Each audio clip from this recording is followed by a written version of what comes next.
Bonsoir à toutes, bonsoir à tous, bienvenue sur la chaîne Twitch GuillemDHEH qui est l'émanation de la chaîne YouTube d'Histoire en Histoire. J'espère que vous allez bien pour ce live ce soir consacré à l'œuvre de Terry Pratchett, Le Disque Monde, dont vous voyez une très jolie illustration sur le côté ici, à ma droite. Et je ne vais pas être tout seul pour blablater et élucubrer sur le Disque Monde ce soir, puisque j'ai un autre équilibrateur avec moi, Jean-Christophe Yo. Bonsoir Jean-Christophe. Salut tout le monde, salut Guilhem. Je suis bien content de pouvoir parler de la Grande Atuine, peut-être pas, mais en tout cas de Pratchett et de son travail et de son lien avec l'histoire. Donc ce soir, une soirée consacrée à Terry Pratchett, puisque l'œuvre de Terry Pratchett, non seulement c'est très rigolo, non seulement c'est très vaste, mais c'est également un miroir déformant de notre monde, et notamment de notre histoire, et ça rend donc cette œuvre hautement intéressante, déjà pour l'amateur d'histoire que je suis, mais également pour l'amateur de littérature, et l'amateur de littérature un peu à la con que je suis aussi. Donc c'est formidable, ça réunit toutes mes passions, et je crois celle de Jean-Christophe également.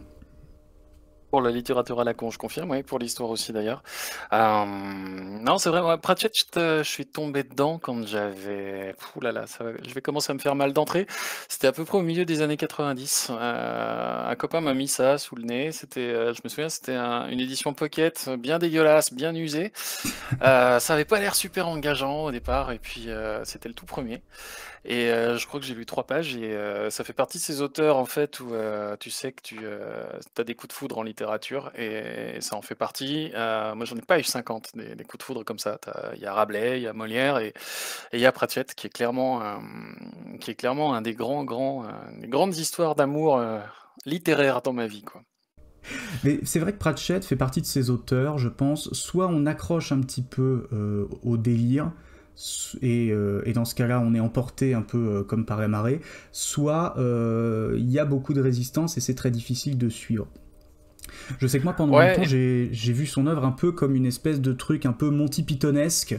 On prend tout le fantastique, on mélange, on se coud bien et ça fait un truc absurde qui va en sortir et ça va faire poète poète et on va tous bien rigoler.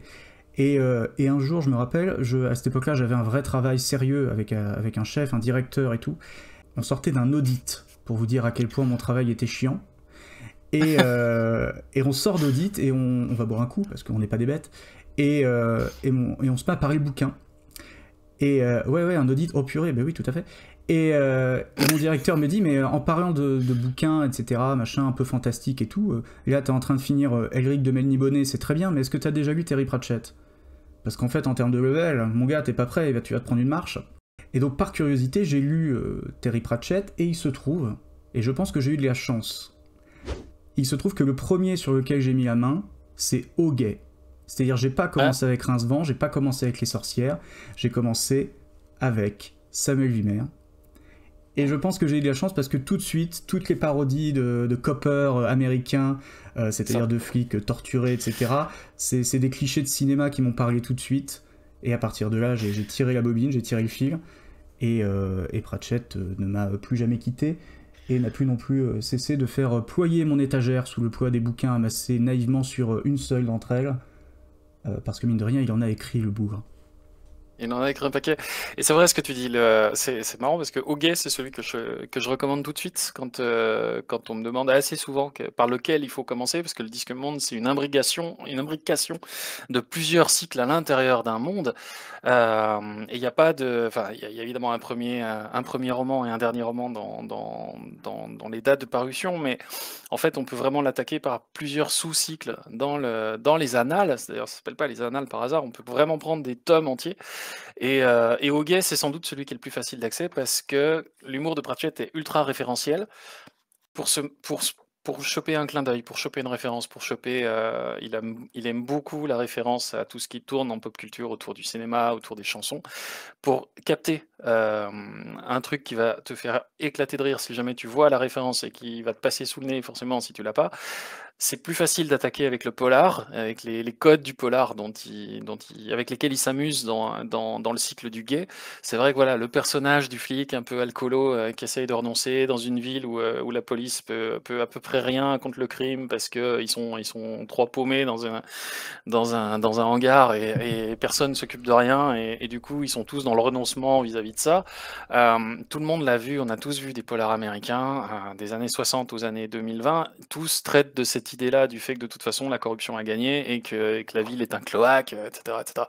Donc du moment qu'on a ces codes-là, on rentre plus facilement dedans que sur les tout premiers, qui sont en plus très très touffus parce qu'il est encore en train de poser les bases d'un univers. Il sait que c'est complexe, mais en même temps, il sait pas trop où il va.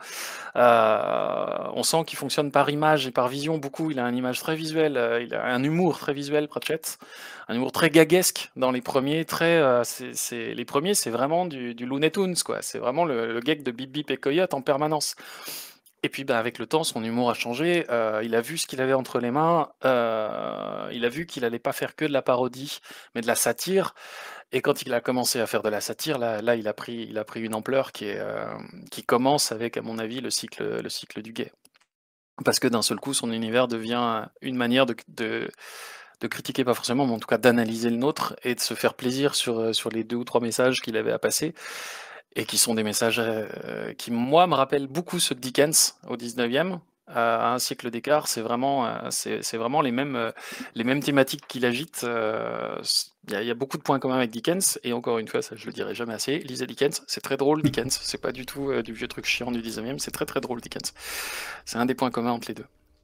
C'est vrai qu'on en parlait l'autre jour justement en préparation de ce live, du lien assez inattendu entre Pratchett et Dickens, Pratchett un jour qui a dû tomber sur Dickens et qui s'est dit mais en fait c'est ça que je veux faire. Et effectivement ça ressort, au fur et à mesure que le Disque Monde se développe, ça ressort de plus en plus. Mais tu évoquais le fait qu'à un moment il s'est rendu compte qu'il avait quelque chose, qu'il avait de l'or entre les mains, et c'est vrai que quand tu lis les bouquins dans l'ordre de publication, on s'en rend compte assez rapidement. Dans les premiers, c'est vraiment dis donc Terry, est-ce que tu as envie de nous faire une parodie où tu mélanges le Seigneur des Anneaux, où tu mélanges toutes les grandes sagas épiques, et puis tu fais n'importe quoi, et puis on va bien rigoler.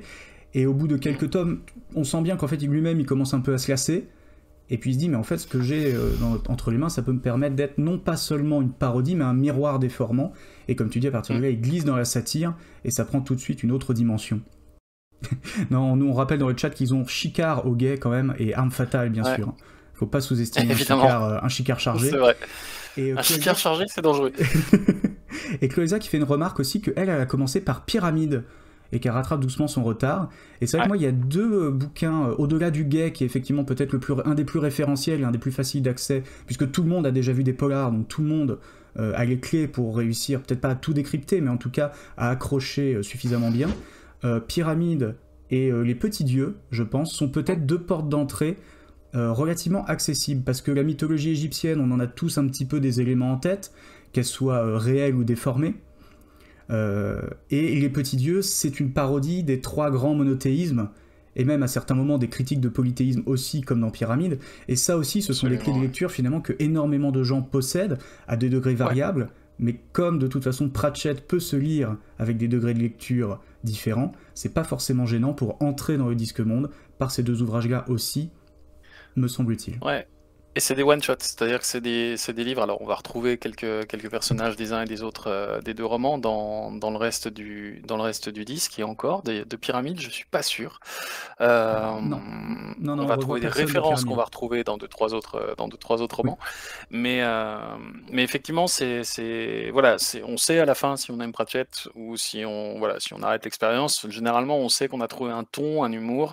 Et surtout, on voit un truc dont on va, je pense, commencer à parler, qui est le fait que la différence entre Pratchett et beaucoup de créateurs de mondes, à commencer par Tolkien, tous les créateurs de mondes de fantasy, puisqu'au départ c'est quand même un monde de fantasy, hein, c'est une parodie de la fantasy, mais c'est un monde de fantasy, et c'est un monde avec une cosmogonie très particulière, mais voilà, c'est un monde légèrement. qui est voilà, une création classique, un bac à sable dans lequel Pratchett fait à peu près ce qu'il veut. La nuance qu'il apporte, c'est que le temps passe sur le disque, et que là où des univers entiers, Conan le Barbare, on est à la même époque au début et à la fin du cycle. Tolkien, certes, les âges changent, mais enfin, il n'y a pas une révolution technologique majeure qui se fait à un moment où on se bat grosso modo avec les mêmes armes au troisième âge qu'à l'âge précédent, etc. Il n'y a pas de révolution industrielle, pour le dire, voilà, il n'y a pas de changement total de nos coperniciens de la perception du monde. Chez Pratchett, oui. C'est un monde qui avance en permanence, le temps passe et le progrès arrive. Et c'est un truc, le progrès technique, technologique arrive, et c'est une des vraies différences avec les autres grands de la littérature, de l'imaginaire, c'est ça. C'est que lui a eu envie de le faire bouger, son monde, de le faire avancer vers un avenir qui commence sérieusement à ressembler au nôtre. Et en gros, on passe, Guilhem, tu vas peut-être me corriger là-dessus, mais on passe d'un monde médiéval fantastique finalement assez classique, puisqu'il est référentiel, à un monde qui oscille entre notre 19e victorien et quasi du steampunk par moment, puisque dans les derniers livres de Pratchett, on est vraiment sur des problématiques qui touchent à tout ce qui s'est passé au 19e. Donc c'est vraiment tous les grands changements sociaux et technologiques du 19e. L'urbanisation, l'apparition d'une classe ouvrière, l'apparition de la vapeur, les grands services publics qui se développent avec la financiarisation, je vais y arriver, du monde, ce genre de choses. Et l'apparition de la presse aussi, qui est un vrai changement dans le de Pratchett. À un moment, il décide que les médias arrivent. Et ça lui donne énormément de ressorts pour raconter notre monde au moment où la presse explose au 19e siècle. Effectivement, alors ce que souligne chez Tichette, effectivement, c'est que chez Pratchett, on voit émerger l'imprimerie, les robots, donc à travers les golems, j'imagine, l'industrie, la mondialisation, les moyens de communication, tout ça sans détonner. Alors après, pour reprendre, donc tu disais que j'allais peut-être te reprendre sur la chronologie, en tout cas, la comparaison chronologique possible.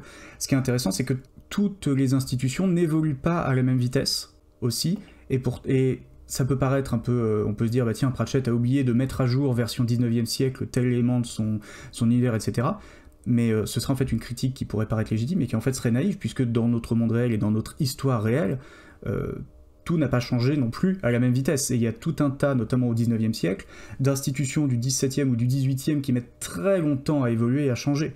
Faut pas oublier qu'au début de la Première Guerre mondiale, on a encore la moitié de l'Europe quasiment qui vit sous des gouvernements qui n'auraient pas détonné dans les années 1700. Pas en termes de développement administratif forcément, mais en tout cas en termes d'organisation du pouvoir et de hiérarchie sociale presque. Ouais. Donc c'est intéressant de voir qu'en fait, lui justement modifie par à-coup, mais finalement dans l'histoire réelle, ça a été modifié par à-coup aussi. Donc finalement, c'est peut-être ça aussi qui participe à ne pas choquer, c'est parce que les personnages se rendent compte à un moment, mais attends, ça on a oublié, en fait ça on peut l'améliorer, on peut le changer, on peut le bricoler. C'est vrai. C'est vrai, il y a quelque chose qui est curieux, c'est que ces personnages en ont conscience. C'est-à-dire qu'il y a énormément de ruptures qui sont des ruptures portées par des individus qui, d'un seul coup, découvrent, portent, soutiennent un changement majeur. C'est le cas avec les golems qui, d'un seul coup, trouvent une forme de protection à Ankh-Morpork. Ankh-Morpork, c'est la ville centrale sur le Disque Monde, c'est un mélange entre toutes les grandes métropoles, mais ça ressemble quand même beaucoup à Londres et beaucoup à Budapest, et beaucoup aussi sans doute à New York. Et c'est voilà, ces espèces de villes tentaculaires avec plein de niveaux, avec plein de quartiers, les bas-fonds, les quartiers riches, voilà. Et quelque chose qui me frappe, c'est que beaucoup de ces personnages, tous ceux qui veulent aller de l'avant, emploient souvent une expression qui revient chez beaucoup, qui est après tout, on change de siècle, parce que Pratchett mesure le temps qui passe avec les siècles, il donne des noms à des siècles. Et à la fin de son œuvre, on passe du siècle de la Roussette au siècle de l'Anchois, puisque à chaque fois, c'est en général un animal. Et voilà, on voit dans les débuts des romans tous les modernistes, ceux qui en veulent, ceux qui veulent changer le monde, dit après tout, on entre dans le siècle de la Roussette, et à la fin, on entre dans le siècle de l'Anchois, qui sont deux poissons d'ailleurs. Il y a un truc avec les poissons. Oui. Près de la mer circulaire, les poissons, c'est pas forcément choquant, surtout que la mer, c'est ce qui borde tout le disque quasi. Non. Mais ce qui est intéressant aussi, c'est que les personnages ont conscience du fait que ça bouge, alors que pendant longtemps, ça n'a pas bougé. Il n'y a pas de différence fondamentale entre le moment où l'histoire commence Et 5 siècles avant, quand on a les histoires de la famille Vimer avec son ancêtre qui a renversé la monarchie, il explique que finalement la société n'a pas trop changé, elle s'est réorganisée à l'époque, et pendant 5 siècles, pas grand-chose n'a bougé. Et que si le temps a continué de s'écouler, si on a des strates d'Ankh-Morpork qui ont remplacé des strates d'Ankh-Morpork, ce qui fait que si on creuse ces Ankh-Morpork sur plusieurs kilomètres de profondeur, ça ne change rien au fait que finalement le monde n'a pas tant bougé que ça. L'Uberwald est resté un peu dans son jus vampirique pendant des siècles. Il faut du temps, et d'un seul coup, tout se met à avancer d'un seul coup, les personnages se rendent compte qu'en fait on peut bouger les murs. Et ce qui est assez rigolo, c'est justement, je trouve, le personnage de Cohen.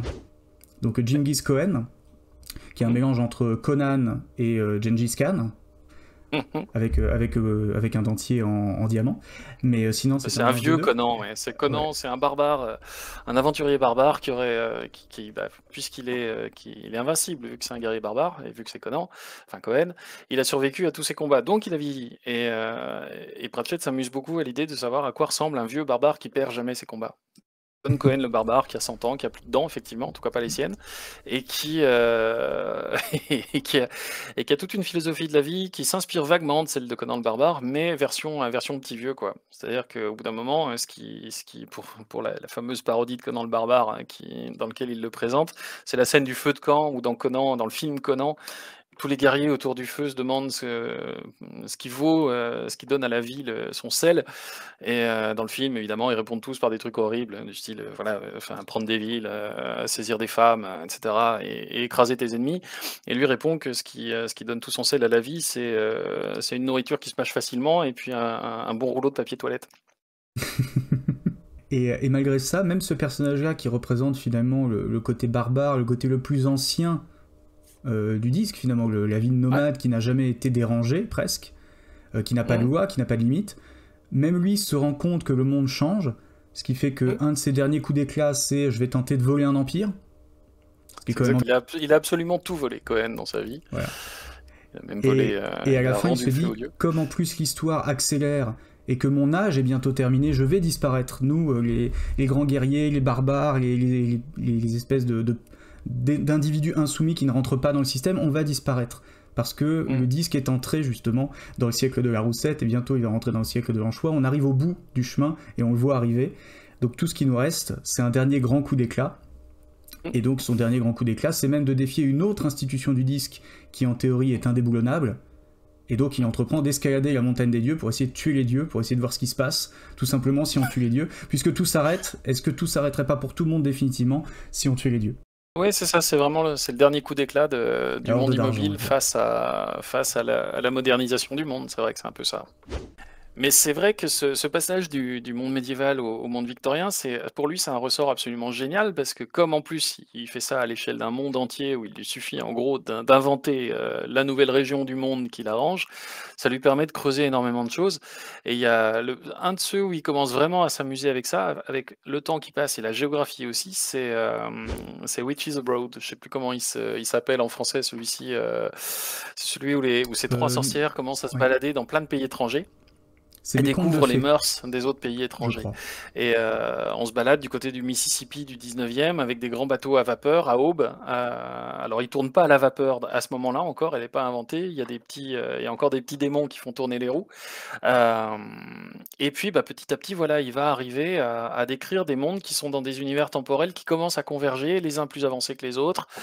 Ce qui incarne le plus le médiéval, le monde médiéval, c'est l'Uberwald, qui est une espèce, c'est l'équivalent de nos Carpates, je pense qu'on peut dire ça, Guilhem. C'est l'équivalent de nos Carpates dans toute la littérature vampire, loup-garou, etc., dans tout ce légendaire autour de l'Europe centrale. C'est vraiment le comble du monde, des grands châteaux perchés sur une gorge, et l'Uberwald, ça incarne vraiment la dernière résistance à la modernité, je pense, chez Pratchett.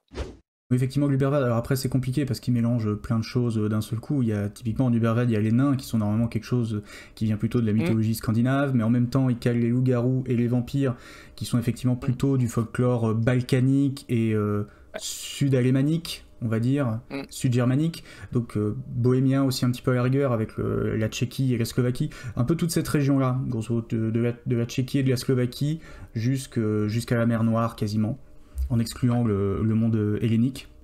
Mais globalement, c'est toute cette région-là, plus ou moins, qui en plus est subdivisée derrière en sous-pays, ce qui lui permet, en mettant des pays à côté de Luberval, en mettant par exemple la Borogravie qu'on voit sur la carte, là sur le côté, Borogravia, ça lui permet même après de justement parodier même les guerres balkaniques dans le régiment monstrueux. Donc c'est vraiment la construction d'un monde et d'un miroir déformant dans le temps long, et au fur et à mesure, comme tu disais, ce qui se passe dans notre monde à nous finit par l'influencer, il décide de le déformer dans le disque monde pour faire passer des messages qui lui tiennent à cœur, y compris des messages à portée sociale, puisque tout à l'heure on parlait de Charles Dickens, donc ce sont pas des messages, juste des messages artistiques ou littéraires ou des choses comme ça pour les rêveurs. Il y a des choses beaucoup plus profondes dans le disque monde, derrière le vernis d'humour bien potache. D'humour bien potache, ouais, qui devient un humour au fil du temps. Alors Pratchett a vieilli dans la vraie vie aussi, et je pense son humour est devenu bien plus acide au fil du temps, bien plus. Encore une fois, on est passé du comique de situation, qu'il utilise beaucoup dans les premiers, à une satire. Et c'est vraiment, Pratchett devient petit à petit un moraliste et un satiriste au sens noble, hein, pas au sens chiant du terme. Et ça se voit de plus en plus. Il a quelque chose à dire sur le monde, il a quelque chose à dire sur les grands équilibres qu'il gouverne. Et pour ça, oui, il s'amuse à créer des chocs, des chocs de culture, des chocs de temporalité. Voilà. On est sur un monde où finalement on a des niveaux de développement très différents d'un univers à l'autre, des traditions culturelles qui se heurtent les unes aux autres. Il s'amuse beaucoup à remettre en cause les idées reçues qu'on peut avoir sur telle ou telle culture, sur telle ou telle civilisation qu'on a très vite fait de juger arriérée, par exemple. Et on se découvre que les arriérés, par exemple, ont légèrement une tradition culturelle ou historique au moins équivalente et au moins aussi intéressante. Il s'amuse beaucoup avec ça dans Va en guerre, par exemple, où il imagine un affrontement entre Ankh-Morpork, qui représenterait notre Occident, et le Klatch, qui représenterait le monde arabe, si je le dis vite, et où il s'amuse à dégommer absolument tous les clichés qu'on peut entendre sur le monde arabo-musulman, et sur la manière dont Ankh-Morpork, dont l'homme de la rue à Ankh-Morpork se fait une image de la civilisation du Klatch, comme une bande de gardiens de chèvres, quoi. Alors que les gardiens de chèvres sont à 2 pas d'exploser la ville assez vite. Avec des paradoxes très rigolos, on en parlait aussi l'autre jour, avec Colomb et Chicard qui à un moment vont manger, je sais plus ce que c'est, mais c'est un restaurant oriental, donc grosso modo ils vont manger l'équivalent d'un kebab, quoi. Et le tenancier évidemment est d'origine klatchienne, sauf qu'ils sont super gentils avec lui, ils sont en train de balancer des ignominies, puis ils se rendent compte que le tenancier est du pays ennemi, et du coup Chicard s'en étonne, il dit mais lui du coup c'est un ennemi ou pas? Mais non Chicard, lui ça n'a rien à voir, lui il est là, je le connais, je connaissais ses parents avant, puis c'est un brave gars, il paye ses impôts, puis des fois il me file un kebab gratuit, etc. Et donc, du coup il y a toute la logique qui s'inverse, et en fait on se rend compte de la limite justement, et de l'absurdité comme tu disais, de ces clichés qu'on peut avoir, et c'est amené de façon très débile, et en même temps on peut tous se représenter le fait qu'en bas de la rue on a effectivement ce resto de bouffe étrangère qui est déjà une porte ouverte sur un autre monde auquel on peut tous accéder, et que malgré tout il y a des clichés qui circulent, donc c'est très rigolo tous ces paradoxes qu'on peut retrouver en permanence chez Pratchett.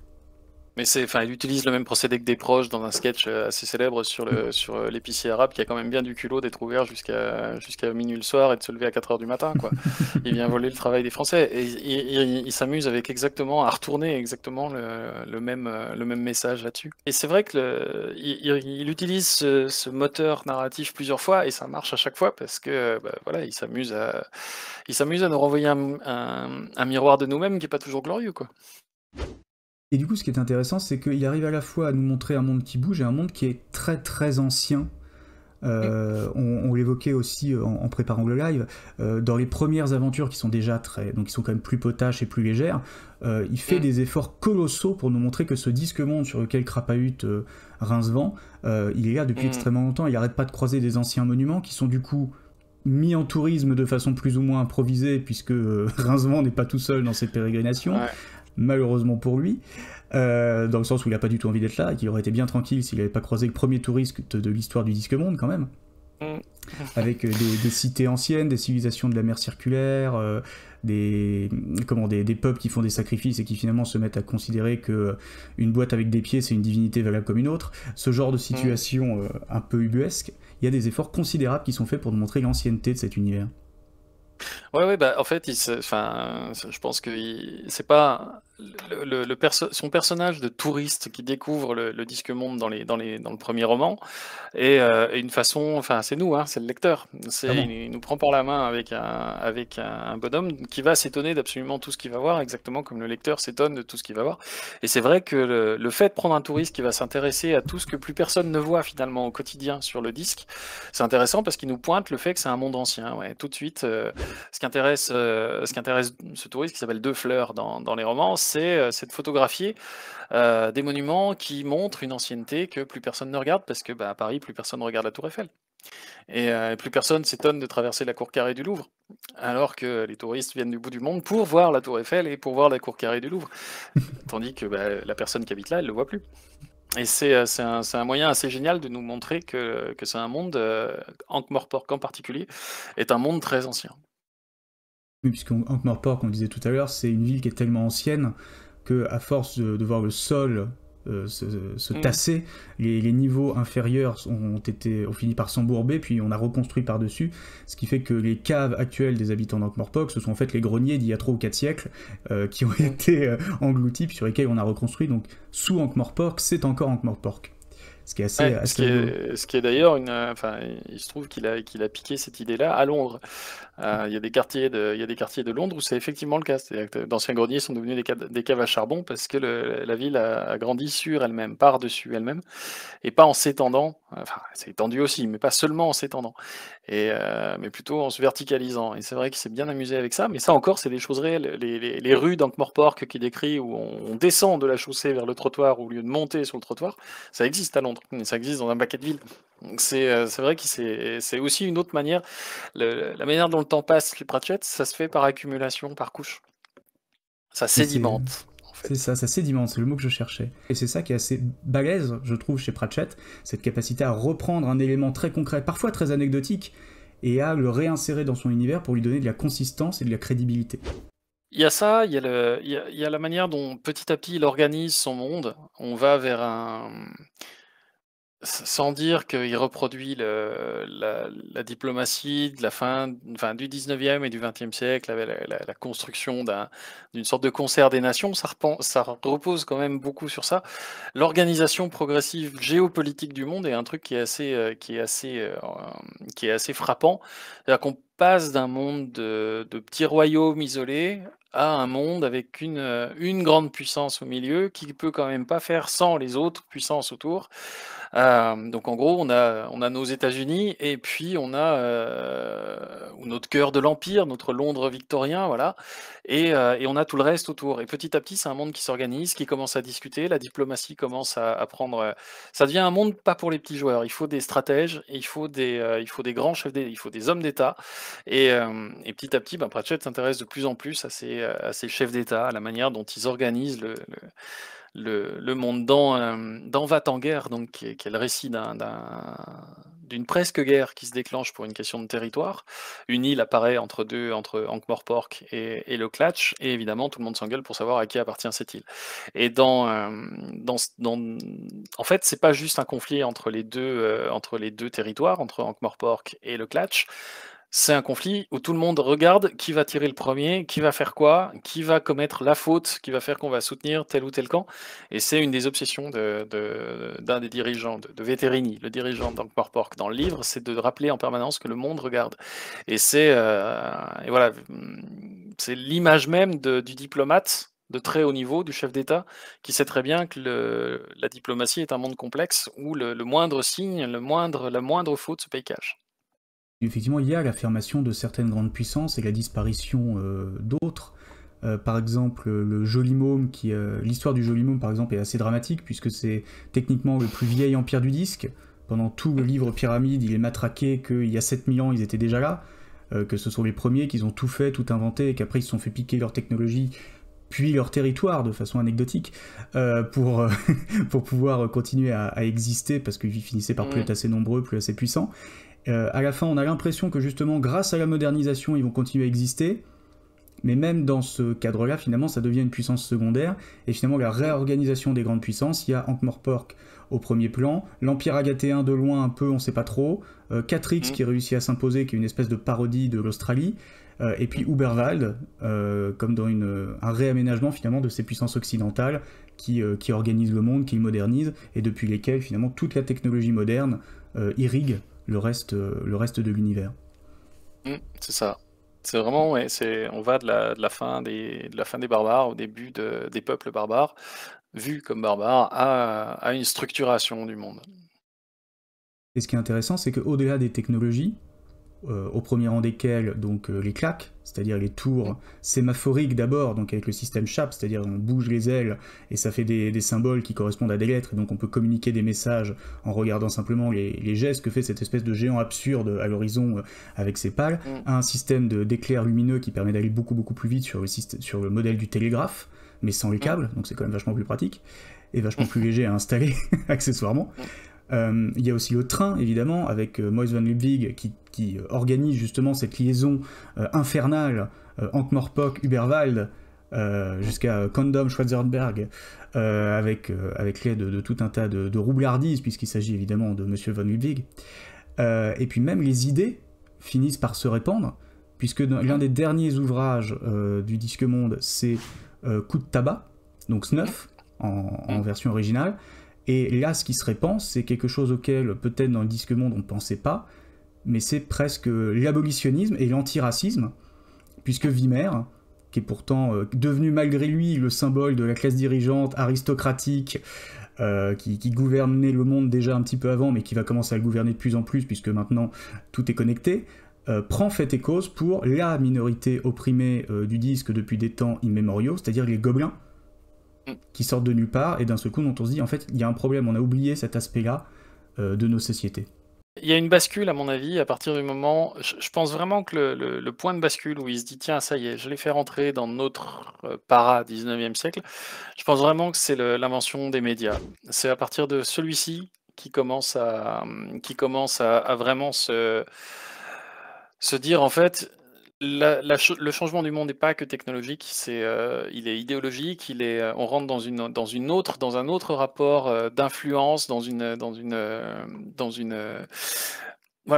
sorte de guerre de soft power, et c'est les idées, c'est la circulation des idées qui commence à se faire. Et il a utilisé, à mon avis, les journaux du 19e, les tout premiers, pour montrer ça, la manière dont finalement, ce qui va avoir le plus de valeur dans son monde, c'est la circulation des idées. Et d'ailleurs, c'est intéressant la manière dont il transforme. Sur l'illustration qui est à l'écran, on voit un appareil photo qui ressemble beaucoup à nos appareils photo du 19e, avec le grand soufflet, l'objectif, le cache derrière lequel on se met. C'est un appareil photo. Dans le monde de Pratchett, une bonne partie des choses fonctionnent avec ce qu'il appelle la technomancie, c'est-à-dire que ça fonctionne à peu près comme un appareil photo de notre temps, sauf que à l'intérieur, c'est pas une pellicule, c'est un petit démon qui peint à toute allure ce qu'il a sous les yeux. Et selon ce qu'il a, il va peindre en noir et blanc, il va peindre en couleur, etc., etc. Il va peindre de manière plus ou moins précise, etc. Et petit à petit, dans le monde de Pratchett, les allusions au début s'amusent beaucoup à montrer comment absolument tous les outils technologiques sont parodiés.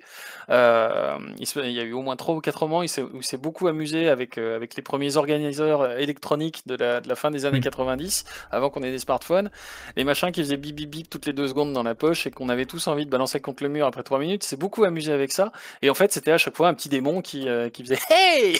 en sortant de temps en temps, pour te dire, vous avez un rendez-vous à 16h. Petit à petit, l'allusion à la magie disparaît et est remplacée. On sait que ça marche toujours comme ça, mais ça y est, c'est un appareil photo en fait.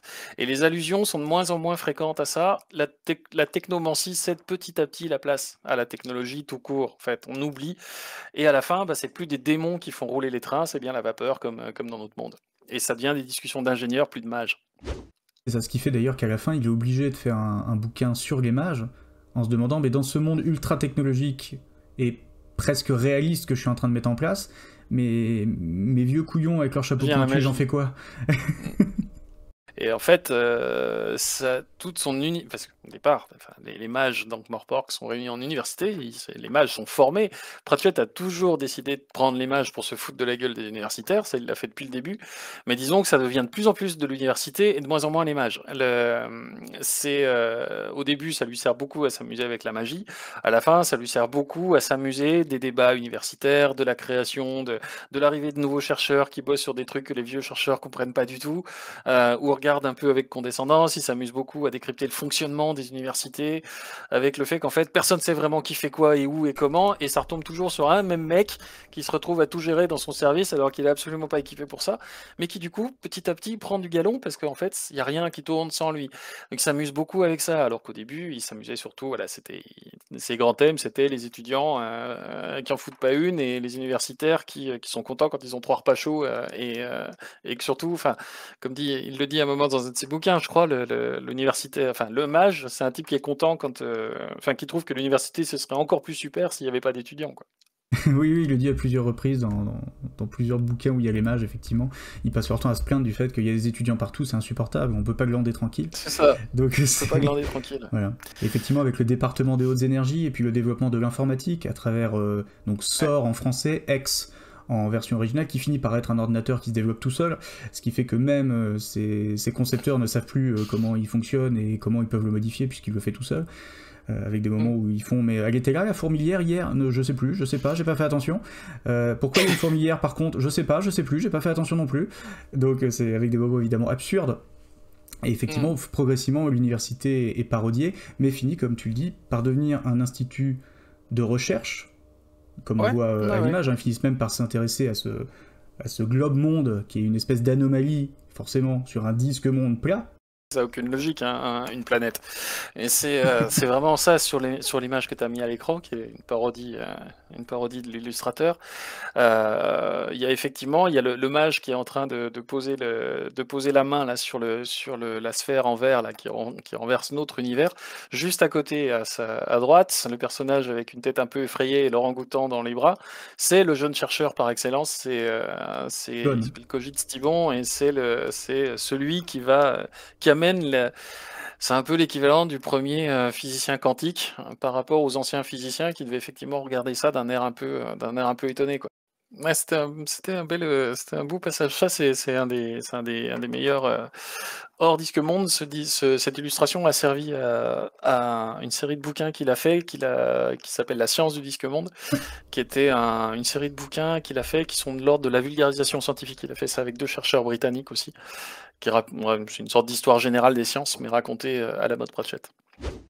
Ce qui est intéressant aussi avec cette évolution du Disque Monde et sa modernisation, c'est que même, parce que jusque-là il était structuré donc par des petits états disparates et à la force variable comme on disait tout à l'heure, mais c'est aussi un univers qui est structuré par des forces surnaturelles.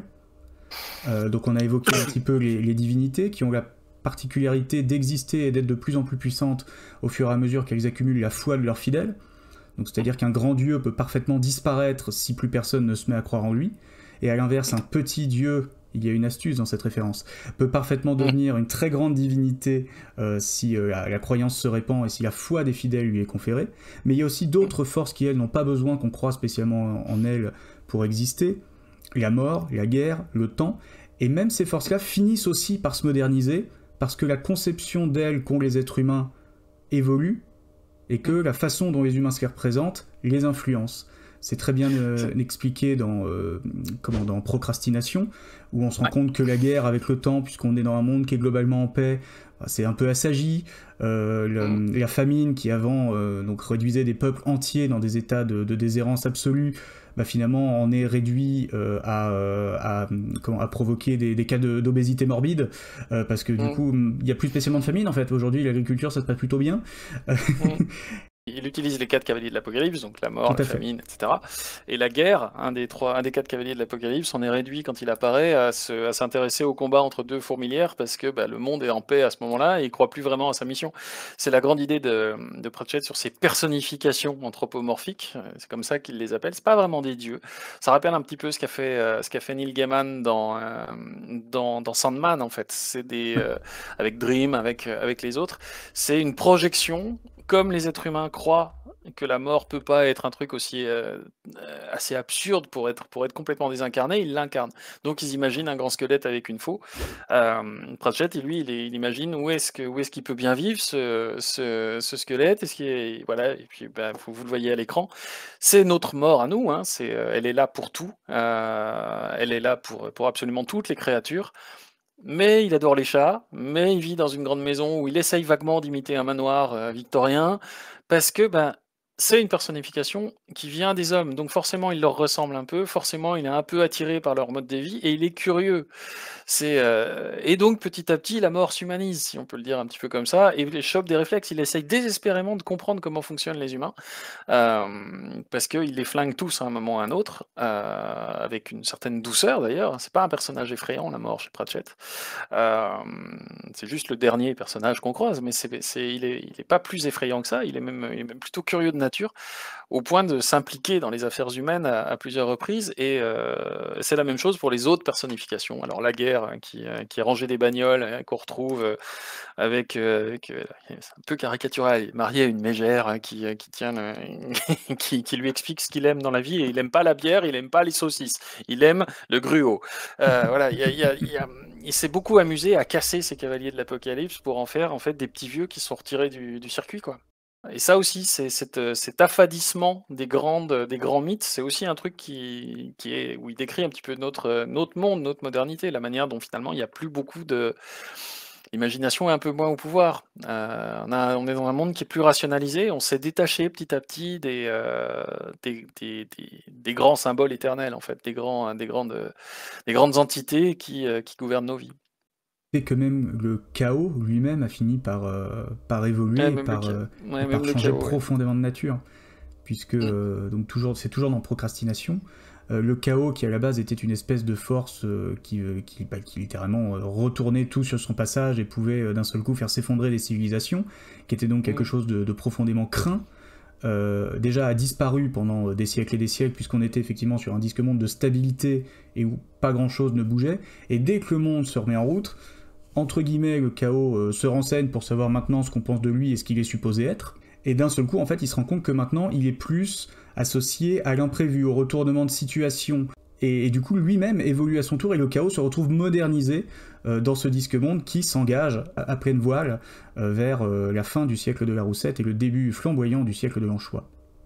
Oui, un siècle qui s'annonce glorieux, ouais. Un siècle qui Mais s'annonce c'est vrai glorieux. que comme tous les autres avant.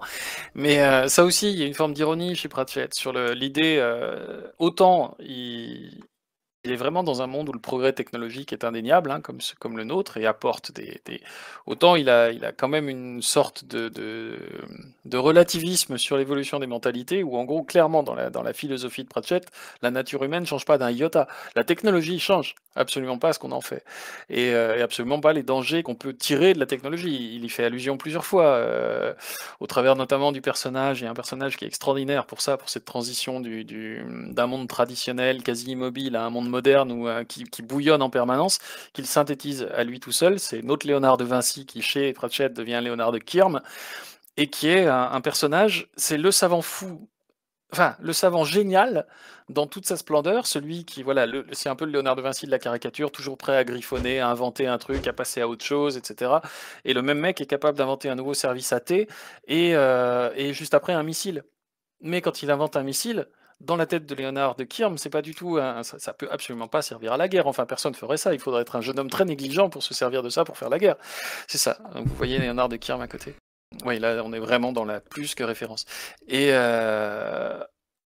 ça, c'est l'innocence de la science qui ne voit pas qu'on va pouvoir tirer que des gens un peu moins bien intentionnés que le pur savant dans sa tour, tranquille d'ivoire. Il vit vraiment dans une tour, en l'occurrence, Léonard de Kirm.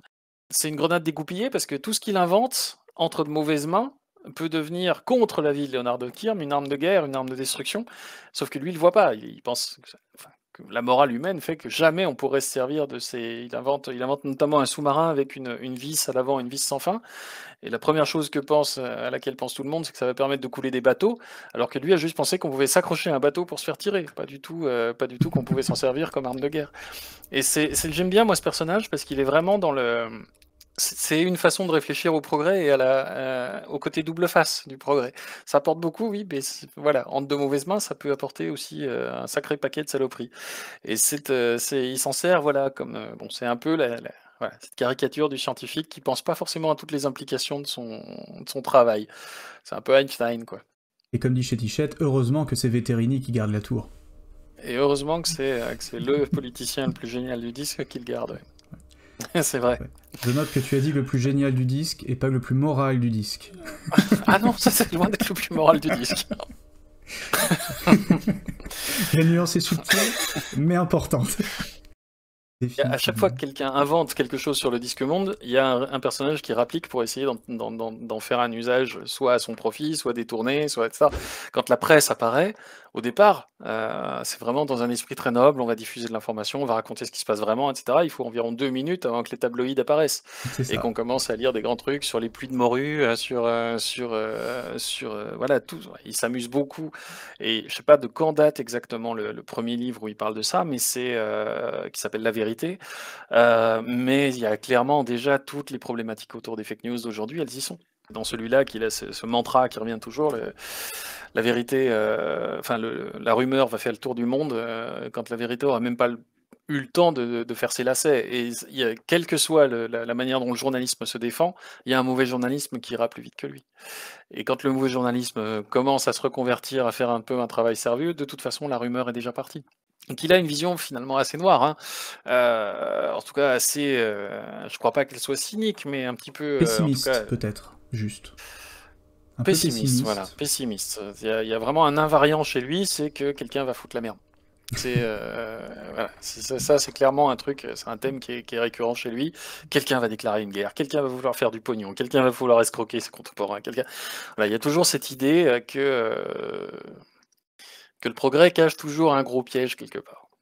Pour rebondir sur ce que tu disais sur les fake news, etc., donc si ça a été écrit en 2000, c'est pas forcément surprenant, puisque au Royaume-Uni, à la fin des années 80 et au début des années 90, justement avec l'arrivée de Murdoch sur le marché de la presse, etc., exactement. tout ce qui est justement la presse people, sensationnaliste, etc., a explosé d'un coup. Et puis 2000, on a déjà un web qui s'est un peu popularisé.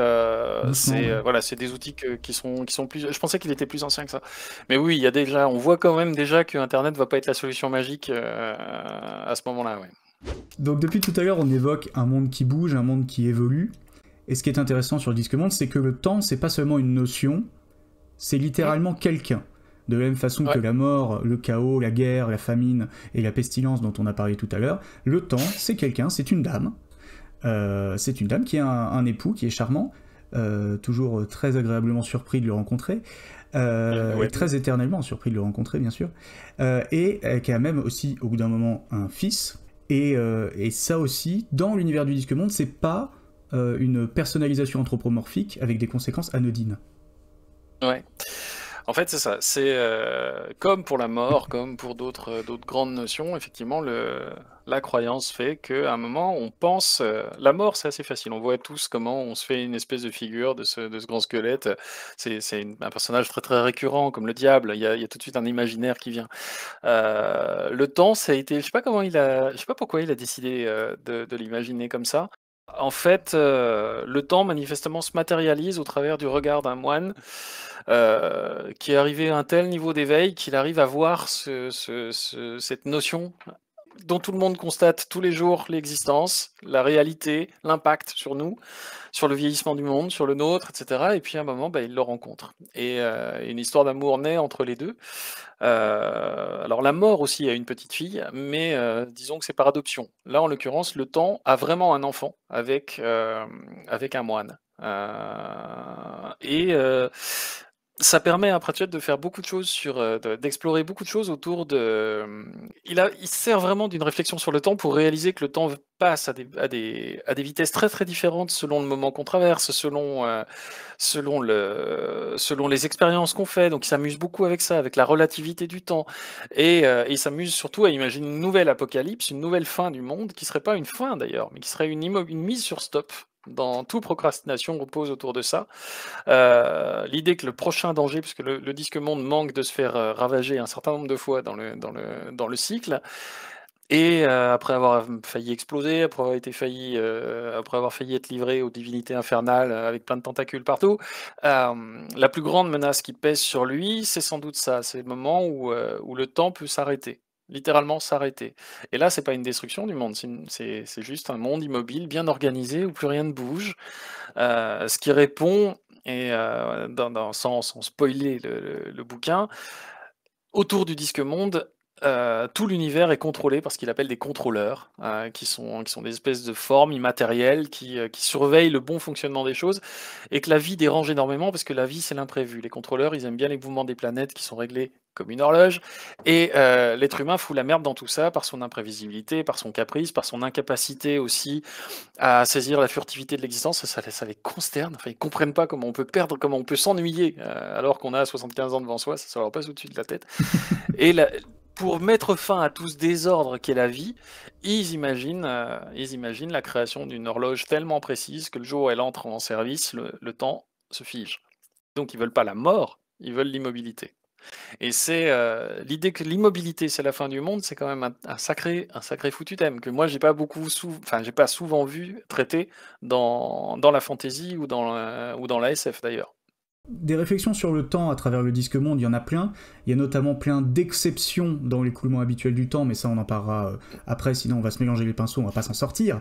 Mais Procrastination, c'est vraiment le livre consacré à la façon dont le temps fonctionne, dont le temps se régule, dont le temps s'organise sur le disque monde, et comment son écoulement pose problème du coup à ses contrôleurs, parce que tant que le temps s'écoule, la vie existe, la vie s'agite, la vie bricole, la vie improvise, la vie est insupportable parce que la vie n'est pas carrée. La vie trouve toujours un moyen, tu sais. Voilà, oui, la vie trouve toujours un chemin, bien sûr. Et donc du coup, forcément, tout ça pose énormément de problèmes. Ce qui fait qu'ils ont failli une première fois réussir à mettre fin au temps, ils réessayent une deuxième fois quelques années après, avec l'horloge, donc une représentation possible de la grosse horloge qu'on a là sur le côté. Et donc ils ont failli arrêter le temps, emprisonner donc Madame le Temps, littéralement, il a figé définitivement.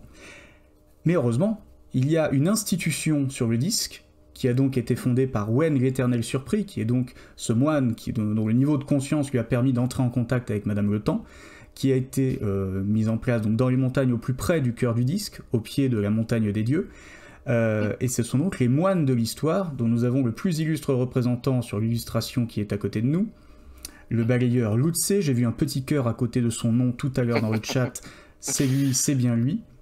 Et donc ces moines du temps ont un rôle fondamental puisqu'ils sont chargés de vérifier que non seulement il s'écoule correctement, mais qu'il ne se perd pas, qu'il ne se dilue pas, et que le cas échéant, on peut en mettre un petit peu de côté de temps en temps pour les cas où ça dérape, histoire de combler les moments où le temps devrait être là et où il a disparu.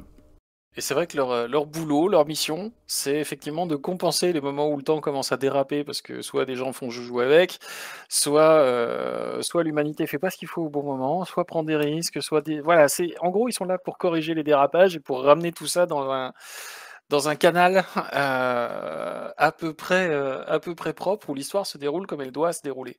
Et pour ça effectivement ils stockent. Ce qu'on voit sur les côtés, ces espèces de grands rouleaux qui rappellent beaucoup effectivement les rouleaux tibétains ou les rouleaux asiatiques, bouddhistes, les rituels, les moulins à prière, ils s'amusent plusieurs fois à dire non, c'est pas des moulins à prière. En gros, ça leur sert de capteur d'énergie, c'est là qu'ils stockent des réserves de temps et ils puisent dedans quand il faut gagner du temps pour remettre les choses en ordre. Et c'est un concept assez génial parce qu'en fait, où est-ce qu'ils volent ce temps? Ils le volent dans des moments très reculés où ils se disent que finalement les dinosaures n'ont peut-être pas grand-chose à foutre si un de leurs après-midi disparaît en fait. Et c'est un petit peu cette idée-là. On stocke du temps quand personne n'en a besoin pour le ressortir au moment où vraiment il faut aller très vite, par exemple d'un point A à un point B. On n'a pas le temps. Il y a c'est un truc qui gouverne l'intrigue dans ce livre, c'est qu'à un moment, ils vont devoir battre, Lutze et son apprenti vont devoir battre à la course un éclair. Donc forcément, vu la vitesse de la lumière, même sur le disque, elle est moins rapide que sur notre monde, c'est impossible, sauf si, ils appellent ça découper le temps, sauf s'ils découpent le temps en tranches fines pour pouvoir se glisser dans les interstices, claquer du temps stocké pour battre l'éclair. Donc c'est vraiment cette idée que le temps se stocke, se dépense, se raccommode, qu'on en prend un petit peu par-ci. En gros, alors dans le livre, l'image qui vient, c'est celle d'un mandala, ces grandes sculptures de sable, ces grands dessins de sable des cultures asiatiques. Je pense qu'ici, en Occident, on parlerait peut-être plus de puzzle ou de patchwork pour avoir cette image en fait d'un tissu qui se déroule et qu'on rapièce constamment avec des vieux morceaux qu'on a récupérés sur une vieille chaussette et puis qui vient boucher un trou dans un nouveau jupon. C'est un peu ça l'idée, quoi. Alors c'est Chetichette qui fait la remarque, c'est rigolo parce que ça lie la cinétique et le temps. C'est exactement ça. En fait, il s'interroge en permanence, Pratchett, sur ce qui est la plus petite. Parce qu'en fait, ce que cherchent à faire les créateurs de l'horloge de verre, c'est mesurer la plus petite occurrence de temps. En gros, ils cherchent à trouver le présent. Et évidemment, le présent, il n'existe pas, par définition. Il a disparu à la seconde, milliardième de seconde avant et le passé, le milliardième de seconde. Les mots que je vais dire dans 3 secondes sont le futur. Et tout le but de ceux qui veulent arrêter le temps, c'est de trouver la plus petite unité de temps pour construire l'horloge la plus précise du monde. Et c'est cette horloge-là, et seulement cette horloge-là, celle qui arrivera, je crois qu'à un moment il dit, la plus petite mesure du temps, c'est celle où l'atome n'a même pas compris qu'il devait commencer à bouger. Et voilà, on en est là, on va au niveau subatomique du temps qui passe.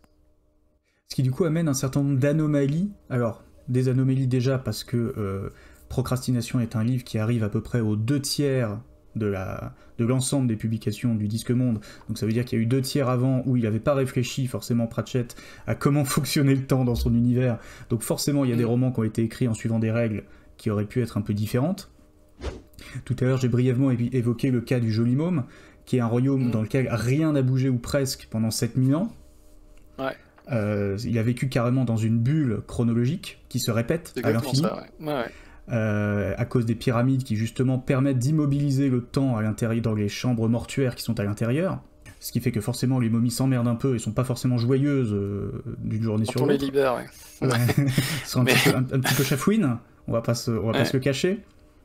Mais surtout, le royaume lui-même... Le problème de l'immortalité, c'est que quand t'es coincé dans une caisse, c'est pas super agréable, quoi. C'est ça. Déjà qu'à la base, l'immortalité c'est long, surtout vers la fin, mais si en plus on peut pas sortir de la chambre mortuaire, ça commence à être un petit peu agaçant. Et ce royaume-là, en plus, est lui-même une anomalie chronologique, et il est présenté comme ça dans le bouquin Pyramide, puisque y a un personnage en particulier qui était là au début, qui est toujours là à la fin, du livre, mais pas que. Et du coup, ça n'est pas expliqué d'ailleurs dans Procrastination, pourquoi est-ce que le Joli Môme était dans une espèce de boucle qui ne se referme jamais. À la fin, il sort de cette boucle et il revient pleinement sur le disque. C'est pas le seul pays à le faire. Il revient comme une bulle, ouais. Il revient comme une bulle qui éclate, mais pendant 7000 ans, quasiment, à partir du moment où les premières pyramides ont été construites, il y a des anomalies temporelles qui se sont mises en place, jusqu'à l'exclure de la chronologie normale du disque. C'est vrai que les pyramides remplissent en fait à peu près le même rôle que les stockers, les stockers de temps. Le temps se concentre à l'intérieur de manière anormale. La différence, c'est que dans le cas des moines de l'histoire, c'est fait volontairement. Dans le cas des pyramides, c'est pas voulu en fait. C'est un phénomène qui se produit, mais qui est pas conscient et donc qui est pas maîtrisé. L'idée du temps qu'on sauve, c'est qu'on l'accumule et qu'il faut les décharger à un moment. Les pyramides, elles vont se décharger toutes seules parce que personne a vraiment compris à quoi ça servait en fait. Alors à la fin, il commence à comprendre un petit peu, parce que ce qui déclenche l'histoire de Pyramide, c'est quand même qu'on va construire celle du dernier pharaon décédé, sauf qu'on va la faire dans des proportions gigantesques pour un pharaon qui a eu un règne complètement anecdotique par ailleurs, voilà, parce que c'est l'air du temps de faire une très grosse pyramide, et quand il faut leur calcul, ils se disent mais ça va peut-être commencer à déconner très très vite. Ils sont quand même conscients du fait qu'ils jouent avec le temps, mais que normalement ça se décharge la nuit. Ils savent pas comment, effectivement, mais ils savent que ça se décharge quand on fait une pyramide de taille normale, ou même une petite, que c'est pas trop grave, et effectivement ils maîtrisent pas totalement, contrairement aux moines du temps qui eux ont l'intégralité de l'alpha et de l'oméga et savent à peu près ce qu'ils font. Il y a quelques zones du disque comme ça qui échappent au temps. Alors dans le cas du Joli Môme, qui est donc notre Égypte ancienne, voilà, avec son lot de dieux à tête d'animaux qui interviennent à un moment. Il y a un autre royaume sur le Disque Monde qui échappe totalement au temps, mais d'une autre manière, sans avoir besoin apparemment de quoi que ce soit pour y parvenir. C'est un royaume qui est un royaume montagneux, qui s'appelle le royaume de l'Ancre, où là encore, on est dans la société rurale féodale traditionnelle, on va dire. C'est vraiment notre petit royaume. C'est plus une seigneurie qu'un royaume, finalement, qui est perdu dans les montagnes, complètement à l'écart, et où le temps est resté figé. Dans une sorte de société rurale, je sais pas, 15e, 16e siècle, tu dirais, Guilhem ? Il mélange pas mal de choses, et c'est d'autant plus difficile d'estimer dans quelle période historique réelle Pratchett ancrerait l'encre, sans mauvais jeu de mots, qu'il se réfère au monde paysan, qui est un monde dans lequel les évolutions techniques n'évoluent pas à la même vitesse que les évolutions techniques qui peuvent apparaître dans un monde urbain, qui est beaucoup plus diversifié dans les activités qui s'y déploient et dans les efforts techniques qui s'y déploient, puisque par définition, si on a fait une ville, c'est parce qu'on avait besoin de plein de gens avec plein de savoirs très particuliers pour construire des trucs très compliqués pour pouvoir servir à tout le monde. Or, à la campagne, ça, on n'en a pas besoin, donc les évolutions mettent plus de temps à s'y déployer. Les évolutions sociales aussi, Ouais, mais d'ailleurs. t'as raison, en fait, c'est pas un monde qui bouge pas par une magie quelconque, une malédiction, c'est pas, il n'y a pas un pouvoir agissant qui fait que le monde bouge pas. Ça se fait comme ça parce que personne en a besoin, en fait. On a notre forgeron, on Merci. a nos sorcières, tout va bien, quoi. C'est ça, c'est une société qui vit en vase clos, qui est isolée, et en fait, c'est pas que le temps s'écoule pas, c'est juste qu'ils n'ont pas besoin de bouger. Ce qui est encore Ouais, différent. c'est ça. C'est même pas l'immobilisme forcé des contrôleurs, c'est juste qu'ils s'en foutent. Ça marche bien comme ça, il Ouais. n'y a pas de raison qu'on change quoi que ce soit. Et quand on préparait l'entretien, tu évoquais d'ailleurs le fait que quand ils essayent, au niveau du gouvernement local, d'innover en matière agricole ou ce genre de choses, tout le monde fait « Ah En oui, fait, c'est une très ouais, bonne c'est idée ça. » Et puis après, tout le monde s'en fout. Et du coup, C'est rien ça, ne tout le monde s'en bouge. fout. En fait, à un moment, le royaume change de main et le roi qui arrive à la tête de ce tout petit royaume, tout en longueur et tout en verticalité surtout, lui, il a vu la grande ville, il a vu Ankh-Morpork, qu'il en vient, il a été éduqué là-bas, il a des idées très arrêtées sur ce que c'est que la modernité, la productivité, et c'est un peu le physiocrate du 18e qui débarque pour expliquer aux paysans comment il faudrait qu'ils cultivent, c'est-à-dire qu'il débarque avec les, les idées bien arrêtées sur la manière dont on modernise un royaume, dont on le fait rentrer dans le siècle de la Roussette, et ça foire complètement parce qu'il y a une sorte. Mais ça foire, personne va. Enfin, il n'y a pas une révolte, il y a pas des paysans avec des torches devant le château. Tout le monde fait et puis continue de faire exactement comme avant. C'est-à-dire il passe juste pour un doudingue qui va continuer chez lui, enfin dans les jardins de son château, qui va essayer de cultiver des trucs de notre manière, de changer de fumure, de faire de la rotation triennale ou je sais pas quoi, et ça foire à chaque fois parce que ben voilà, en fait tout le monde s'en cogne et les sorcières sont là pour s'assurer que surtout rien ne change. Mais tout à l'heure dans le chat, quelqu'un disait, en revanche, comment ça se passe à partir du moment, puisqu'il y a un moment dans la chronologie du Disque Monde, où le royaume de l'encre, alors c'est petit le royaume de l'encre, hein, Oui. en termes de surface, on doit être sur un royaume qui fait 10 km de long pour 4 km de large, quelque chose comme ça, c'est tout petit, hein. C'est vraiment une C'est baronnie Monaco. plus qu'un Enfin, c'est en royaume. dehors. C'est vraiment en C'est en dehors. dehors, voilà, c'est plus ou moins en dehors. Et à un moment, cependant, ce royaume fait un bond dans enfin pas dans l'espace puisqu'il bouge pas, mais dans le temps en tout cas, d'une quinzaine d'années. Ouais. Donc sur Ouais. volonté justement des sorcières, parce qu'elles ont un conflit avec la monarchie, mais elles veulent pas renverser la monarchie non plus. Donc on va s'arranger on va s'arranger autrement, c'est pas grave, on va faire de la magie pour une fois et ça va bien se passer. Et donc le royaume fait un bond de 15 ans et les moines du temps n'interviennent pas. Et dans le chat, les gens s'en étonnaient, mais en fait, par rapport à ce qu'on a dit tout à l'heure sur les moines du temps, c'est logique, puisqu'à l'encre, rien ne bouge jamais vraiment.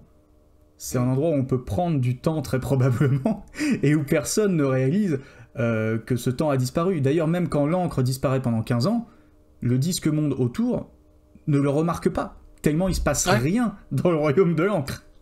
C'est ça, il se passe absolument rien. Le monde entier a pris 15 ans, tout le monde a pris 15 ans, sauf au royaume de l'encre. En gros, les sorcières réussissent à faire un bond dans le temps pour pouvoir amener l'héritier du trône était trop jeune, elles n'ont pas le temps d'attendre. Et pour faire passer un jeune enfant au stade où il peut occuper, où elles peuvent le mettre sur le trône, elles font passer 15 ans à toute allure. 15 ans pendant lequel lui grandit, lui apprend, lui se frotte au monde extérieur à l'encre, etc. Et revient chargé d'expérience, voilà. Mais effectivement, oui, tout le monde s'en cogne.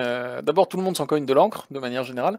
Après, honnêtement, il y a quand même des hiatus pas possibles dans le fil narratif de Pratchett, Oui, parce bien sûr. que l'encre est quand même pas complètement séparée du monde. Des personnages importants du royaume, à commencer par les sorcières, interagissent avec le monde extérieur, et notamment la sorcière la plus puissante du disque, tellement puissante qu'elle n'a pas besoin de dire qu'elle est la plus puissante du disque, qui est Mémé Sire du Temps, a eu dans sa lointaine jeunesse une histoire d'amour avec un homme qui est devenu le patron des mages à Ankh-Morpork, et c'est bon, il y a quand même un différentiel d'âge à un moment qui devrait faire tiquer, et que Pratchett a choisi à mon avis de mettre soigneusement de côté en se disant que bon, c'était peut-être pas très grave.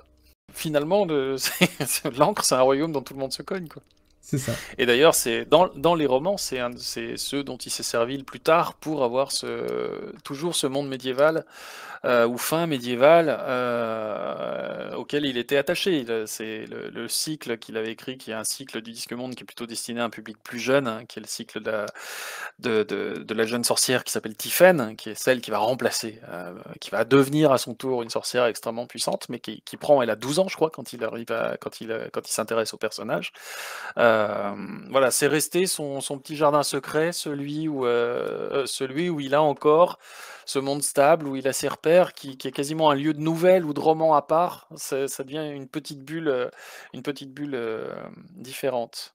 Une fois que l'Uberwald est à nouveau s'inscrit dans le concert des nations, on commence à avoir des liens entre l'Uberwald et Ankh-Morpork, que sa dirigeante et son dirigeant commencent à nouer des liens qui ne nous regardent pas. Il y a effectivement ce genre de... Il reste plus que l'encre comme monde immobile, en fait.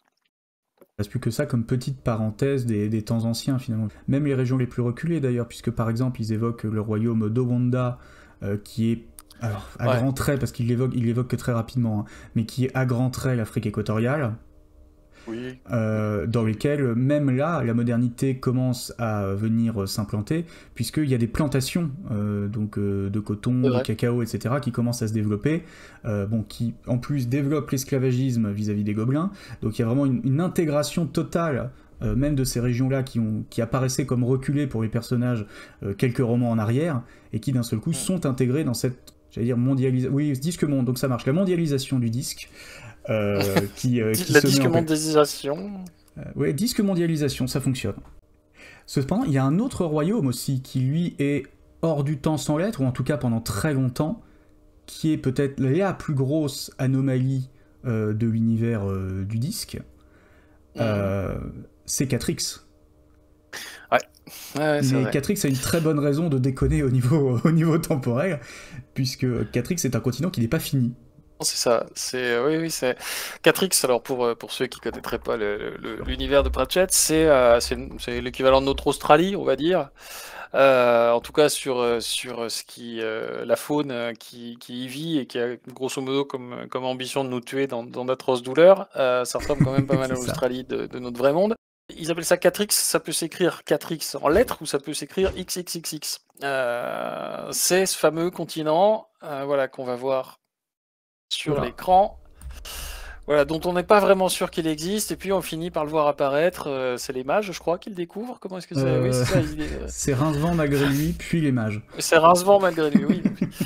Il a l'habitude. Qui découvre ce continent, dont finalement personne connaissait vraiment. Enfin, on pensait qu'il pouvait exister, mais peut-être pas. Le XXX, c'était vraiment le X sur la carte où on savait pas trop. Donc, c'est l'équivalent de notre. Ici sont les dragons, quoi. C'est vraiment on sait pas vraiment ce qu'il y a là-dessus, sauf que les dragons sur le disque monde, ils sont partout ailleurs. Mais voilà, c'est vraiment effectivement un continent qui est jamais vraiment rentré dans notre réalité, en fait. En fait, c'est un continent qui est encore en chantier. Faut imaginer que c'est comme si vous essayiez de construire un ordinateur et il y a des éléments que vous n'avez pas branchés. En l'occurrence, le processus temps n'a pas été branché correctement sur Catrix, donc ça saute. Donc il y a des moments où le continent est là, il y a des moments où le continent il est pas là, il y a des moments ça avance, il y a des moments ça recule, il y a des moments il se passe rien, il y a des moments il y a des trous. Donc c'est une espèce... faut imaginer un ordinateur bourré de bugs qu'aucun informaticien n'a envie de fixer et qu'aucun informaticien n'a probablement les capacités à fixer. Et donc il y a juste à la fin de la ligne un point où Rincevent et les mages, plus ou moins malgré eux, interviennent, et toujours plus ou moins malgré eux, font entrer Catrix définitivement dans la chronologie et dans la géographie du disque, et à partir de là ça se stabilise à peu près. Mais pendant des milliers, peut-être des millions d'années, on ne sait pas, on n'a même pas la notion. Le temps là-bas était instable, ce qui fait d'ailleurs dire à Lutze et aux moines de l'histoire que c'est une ressource formidable quand il leur manque du temps, parce que comme ça fait n'importe quoi sur place, ils peuvent aller tirer des fils de temps entiers sur Catrix, parce que de toute façon personne ne le remarquera, même pas les locaux. Il y a quand même des cas aussi de gens qui ne sont pas affectés par le temps sur le disque monde. On en a parlé tout à l'heure, on est un petit peu obligé d'y revenir. La mort, par exemple, mais également ses amis, la famine, le chaos, et la petite fille de la mort elle-même, Monsieur la mort, Suzanne. il y tient. Suzanne Ouais. Mademoiselle, pardon, Suzanne, elle y tient aussi. Mademoiselle Suzanne. Mademoiselle Suzanne, j'ai corrigé. Eux ne sont pas tenus par cette chose contraignante qu'est l'écoulement normal du temps. Non, c'est la mort en particulier a pourtant un rapport au temps constant, puisque dans l'espèce d'immense manoir, demeure où il vit, pardon, faire engueuler moi, est littéralement truffé de tous les sabliers, de toutes les formes de vie qui existent. C'est un monde où le temps passe pour tous ceux que la mort finit par croiser, mais jamais pour la mort. Et c'est j'ai vu une remarque super juste passer dans le chat. C'est un monde qui est, enfin, ce territoire de la mort, ce manoir de la mort, c'est un endroit où le temps s'arrête littéralement. Le temps ne passe plus, ce qui fait que la mort échappe de toute façon au temps qui passe, mais les êtres vivants qui rentrent dans le manoir de la mort cessent de vieillir le temps où ils y sont. C'est valable pour des animaux, c'est valable pour son corbeau par exemple, c'est valable pour son serviteur, qui est un mage extrêmement puissant du disque, qui a réussi à comprendre comment il pouvait finalement, qu'on voit sur la gauche, c'est celui qui a un clope au bec. À droite, c'est donc la fille adoptive, la petite fille adoptive de la mort. Le personnage à gauche avec ses lunettes à demi-lune, là, est un personnage tout à fait humain et parfaitement vivant, et qui est en fait en quelque sorte en suspens dans un monde où il va rester en vie éternellement tant qu'il n'en sort pas. Mais dès qu'il en sort, le temps reprend son cours. Il n'est pas rattrapé par le temps qui a passé. Il disparaît pas instantanément dans un petit tas de poussière. Par contre, l'horloge se remet à circuler et il suffit de le voir pour voir qu'il est déjà assez âgé. Donc, il s'introduit dans le vrai monde avec beaucoup de réticence et vraiment en cas d'extrême urgence. Sinon, il reste au chaud là où il a acquis une forme d'immortalité conditionnelle, quoi. C'est dans Procrastination justement que Suzanne essaye justement, puisque c'est le livre qui traite de l'écoulement du temps, donc elle-même n'est pas tenue au moment où le disque monde menace de s'immobiliser de façon définitive si jamais l'horloge se met en route. Suzanne explique que elle, c'est pas quelque chose qui l'inquiète parce qu'elle, de toute façon, au même titre que la mort, au même titre que les grandes forces structurantes du disque et les personnalités anthropomorphiques qui les incarnent, elle a son temps personnel. Donc elle, de toute façon, peut-être qu'elle vieillira plus, peut-être qu'il y a un certain nombre de trucs qui vont plus marcher tout à fait comme d'habitude, mais elle continuera de pouvoir se mouvoir, de pouvoir vivre, de pouvoir interagir avec l'environnement autour d'elle, parce qu'elle n'est pas affectée justement par cette contingence mineure qu'est l'écoulement normal et naturel du temps. Les trois personnages sur cette image ont tous un rapport au temps très très particulier, effectivement. Voilà, les fameux sabliers dont on parlait sont autour de la ceinture de la mort. Et même lui a un rapport au temps particulier parce que il n'est pas censé changer, mais il change quand même un petit peu. Et il y a aussi un épisode entier du Disque Monde où la mort s'incarne, enfin, en gros, décide de démissionner et se met à travailler. Et se met à travailler comme faucheur, hein, forcément, dans une petite exploitation agricole.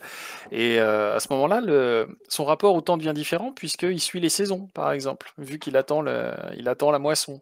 Donc le rapport de la mort au temps est très ambigu parce que il lui passe sous le nez en permanence. Pour lui, c'est juste voilà la période qui sépare le moment où il va faire son travail, quoi, avec absolument tous les êtres vivants. Et en même temps, il est soumis d'une certaine manière. Il change. Pour qu'il change, il faut qu'il y ait du temps qui passe. Et il est spectateur du temps qui passe et des modifications que ça implique. Donc, il y est quand même soumis d'une certaine manière. Il est soumis au changement plus qu'au temps, mais le temps et le changement étant un peu liés, il est quand même soumis d'une certaine manière au temps qui passe. Ouais. Il est devenu papy, donc forcément, c'est vrai. Il baisse la garde un petit peu, c'est normal. Ouais, il baisse la garde. Mais il est plus soumis en fait aux conséquences du changement du monde réel, qui lui est soumis au temps, qu'à l'écoulement du temps lui-même finalement. Donc c'est plus ce qui l'influence, c'est pas tant l'écoulement du temps que les échos que cet écoulement du temps a sur le disque monde en propre. Ce qui est intéressant aussi avec donc, ces écoulements du temps, on en avait parlé en préparant le live, c'est aussi qu'il y a des choses qui ne changent pas, des choses qui ne bougent pas. Et un bon exemple de ça que tu avais avancé, c'était l'exemple du Père Porcher, et de toutes ces fêtes qui structurent, et de toutes ces représentations de moments particuliers dans l'année, qui peuvent être incarnés sur le disque. C'est ça, c'est des éternités en fait, ou plutôt des moments éternels. Il y a toujours un solstice en gros, puisque dans le Père Porcher, Pratchett s'intéresse à notre Noël, hein, qui est un temps de la fin de l'année. On est à la fin décembre, on est à 2 pas du solstice, alors on est le 25, on est le 21, bon, c'est un long débat, la vraie date de Noël, mais clairement c'est une fête du solstice, c'est une fête du retour, du moment où les journées rallongent, voilà, du moment où on sait que l'hiver aura une fin, etc. Et donc il s'amuse beaucoup avec les origines païennes d'une fête, alors qui ne devient pas chrétienne évidemment dans le monde de Pratchett, mais qui devient structurée autour d'un personnage qui n'est pas notre Père Noël, mais qui est le Père Porcher. C'est-à-dire qu'au lieu d'avoir un chariot qui est tiré par des rennes, comme notre image du Père Noël, avec une grande barbe et une houppelande, l'équivalent, le Père Porcher, c'est tiré par des porcs, avec toutes les conséquences que ça a d'ailleurs en termes de nuisances olfactives et comment dirais-je, organiques. Il a aussi, lui, un rapport au temps particulier, puisqu'il est vraiment capable de mettre des cadeaux dans toutes les cheminées de tous les enfants de tout le disque monde, parce que, comme les moines de l'histoire, il est capable de découper le temps. Et en gros, là où le monde est complètement figé, lui se déplace à toute allure. Donc sur le même espace-temps, le temps se déroule pas de la même manière, ne circule pas à la même vitesse que pour les autres. Il est capable de figer le temps de faire son boulot, quoi. Lui, c'est un immuable, il est là tout le temps. Alors il change. Pratchett, dans le livre, fait allusion au moment où c'était encore une sorte de dieu sauvage qui courait à travers la neige pour apporter bout d'espoir dans les longs hivers qui viennent du disque, pour devenir la version grand magasin qu'on connaît un petit peu au 19e, justement, au moment où Noël devient une fête à cadeaux, une fête d'enfants, une fête où c'est l'enfant qui est au centre et plus la mauvaise saison qu'il faut passer avant la bonne saison. On passe c'est quelque chose qui s'affadit, mais il y a quand même toujours ce rituel autour de la fin de l'année, du début de la suivante.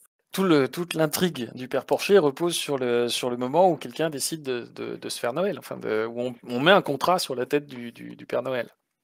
Et quelqu'un réussit à exécuter le contrat. Comment est-ce qu'on tue un éternel, quoi. Et d'ailleurs, du coup, tu m'offres la transition pour le point suivant, puisque dans la catégorie des immuables, on l'a évoqué au début du live, il y a également les dieux. Or, les dieux, quand ils se rendent compte que le monde évolue, ils savent bien qu'ils ne peuvent pas l'empêcher, en revanche, ils commencent à poser des conditions pour pas que ça remette en cause leur statut plus que ça quand même. Et notamment, on a parlé tout à l'heure de Léonard de Quirm, donc qui est cet inventeur génial qui régulièrement pète les plombs en inventant des trucs qu'il pense totalement inoffensifs, alors qu'en fait, ça va plus ou moins causer la destruction de tout ce qui peut être. Donc les dieux, les voici. Et alors c'est pas un roman comme les autres, hein. C'est un roman qui est illustré, c'est un roman qui est beaucoup plus court, le style d'écriture est quand même un peu plus léger, etc. Mais ça reste canonique dans l'univers du Disque Monde, me semble-t-il. Et donc dans cet univers-là, Léonard de Quirm, on voit mon curseur, qui est ici, doit rattraper Gengis Khan qui veut, comme on l'a dit aussi tout à l'heure, aller voir en haut de la montagne qui est au centre du Disque Monde les dieux pour leur rendre le feu et pour les provoquer et éventuellement se faire tuer ou éventuellement les secouer eux de leur côté. Sauf que pour rattraper Gengis, qui a une avance considérable, puisqu'il est déjà au pied de la montagne en train de commencer à monter, quand le petit groupe qui est là commence à partir d'Ankh-Morpork, qui est à plusieurs centaines de kilomètres, eh bien la solution de Léonard de Quirm, c'est d'inventer l'avion. Vous allez me dire, c'est logique, hein, en avion on va plus vite, mais on est quand même dans une société à ce moment-là qui, dans l'écoulement successif des romans du disque, est en fin d'époque moderne. Donc quelque part, s'il fallait comparer avec notre chronologie à nous, dans les années 1700, quoi, à peu près, tout début 1800 éventuellement, et donc lui il invente l'avion, et donc à la fin il se crache à du Manifesting, qui est le sanctuaire des dieux en haut de la montagne, et les dieux donc tournent autour de l'avion, finissent par comprendre de quoi il s'agit, et s'énervent, parce que quitter la gravité, menacer même de s'émanciper de l'attraction du disque, c'est le privilège des dieux, et les humains, vous avez le droit de bricoler, vous avez le droit de changer d'affiliation en termes de foi, etc., vous avez le droit de vous massacrer, de détruire l'environnement si vous voulez. Par contre, vous allez arrêter d'essayer de piquer les privilèges des dieux, s'il vous plaît, parce qu'il y a un moment, ça devient pénible. Ouais, c'est vrai, enfin bon, voilà, il y a toute une série de thématiques dans ces scènes. L'illustration le montre bien, hein, bon, il y a clairement une référence à l'Olympe, il y a clairement, voilà, un appel, il suffit de voir le portrait des dieux autour, pour voir qu'ils croisent pas mal de mythologies, hein. Il y a la référence à Thor est évidente sur le côté aveugle du dieu, il y a une Athéna sur le côté qui est effectivement, je sais plus comment elle s'appelle dans son univers, mais qui est vraiment, voilà, la déesse guerrière. Mais c'est vrai qu'il y a ce côté, en fait, c'est tout ce livre qui est assez à part, hein, dans le cycle du Disque Monde. C'est pas étonnant que ça soit d'ailleurs un hors collection classique. Il y a une réflexion autour de Prométhée, vraiment. C'est quoi le coût de la modernité? C'est quoi le deal? À quel moment qu'est-ce qu'on négocie en fait? Puisque le monde de Pratchett repose vraiment sur cette idée que, un, les dieux existent, deux, on n'est pas forcé de les aimer, et trois, comment est-ce qu'on obtient le meilleur deal, quoi? C'est vraiment ça le truc, et c'est exactement le moteur de l'aventure de Prométhée. C'est juste à quel moment on va trop loin, à quel moment on est puni, et la solution de Pratchett, c'est de dire, en fait, on va négocier, quoi. C'est du bon voisinage, et puis c'est surtout du bon voisinage et essayer de s'entendre au conseil de copropriété, quoi, parce que sinon c'est ingérable. C'est exactement ça. C'est exactement ça. C'est comment est-ce que la transcendance se retrouve et négocie avec les créatures humaines, quoi. C'est un beau livre. Il est vraiment très à part dans l'univers de Pratchett, celui-ci. Et à côté de ça, on a d'autres institutions qui paraissaient être des institutions avec un rapport aussi particulier, pas forcément au temps lui-même, mais en tout cas à la modernité ou à un certain immobilisme social ou culturel, qui se mettent elles aussi à réagir, donc sur les derniers, on va dire sur la dizaine de derniers tomes du Disque Monde de façon accélérée. On a effectivement les Igor et les Igorina qui commencent à émerger, qui sont donc des espèces de bricoleurs de génie qui, à un degré ou à un autre, vont commencer à apporter leur pierre. Les gobelins également, puisque à la fin, les gobelins, non seulement on découvre qu'ils ont des talents artistiques incroyables, en parallèle ils permettent de questionner l'esclavage, la ségrégation sociale, etc.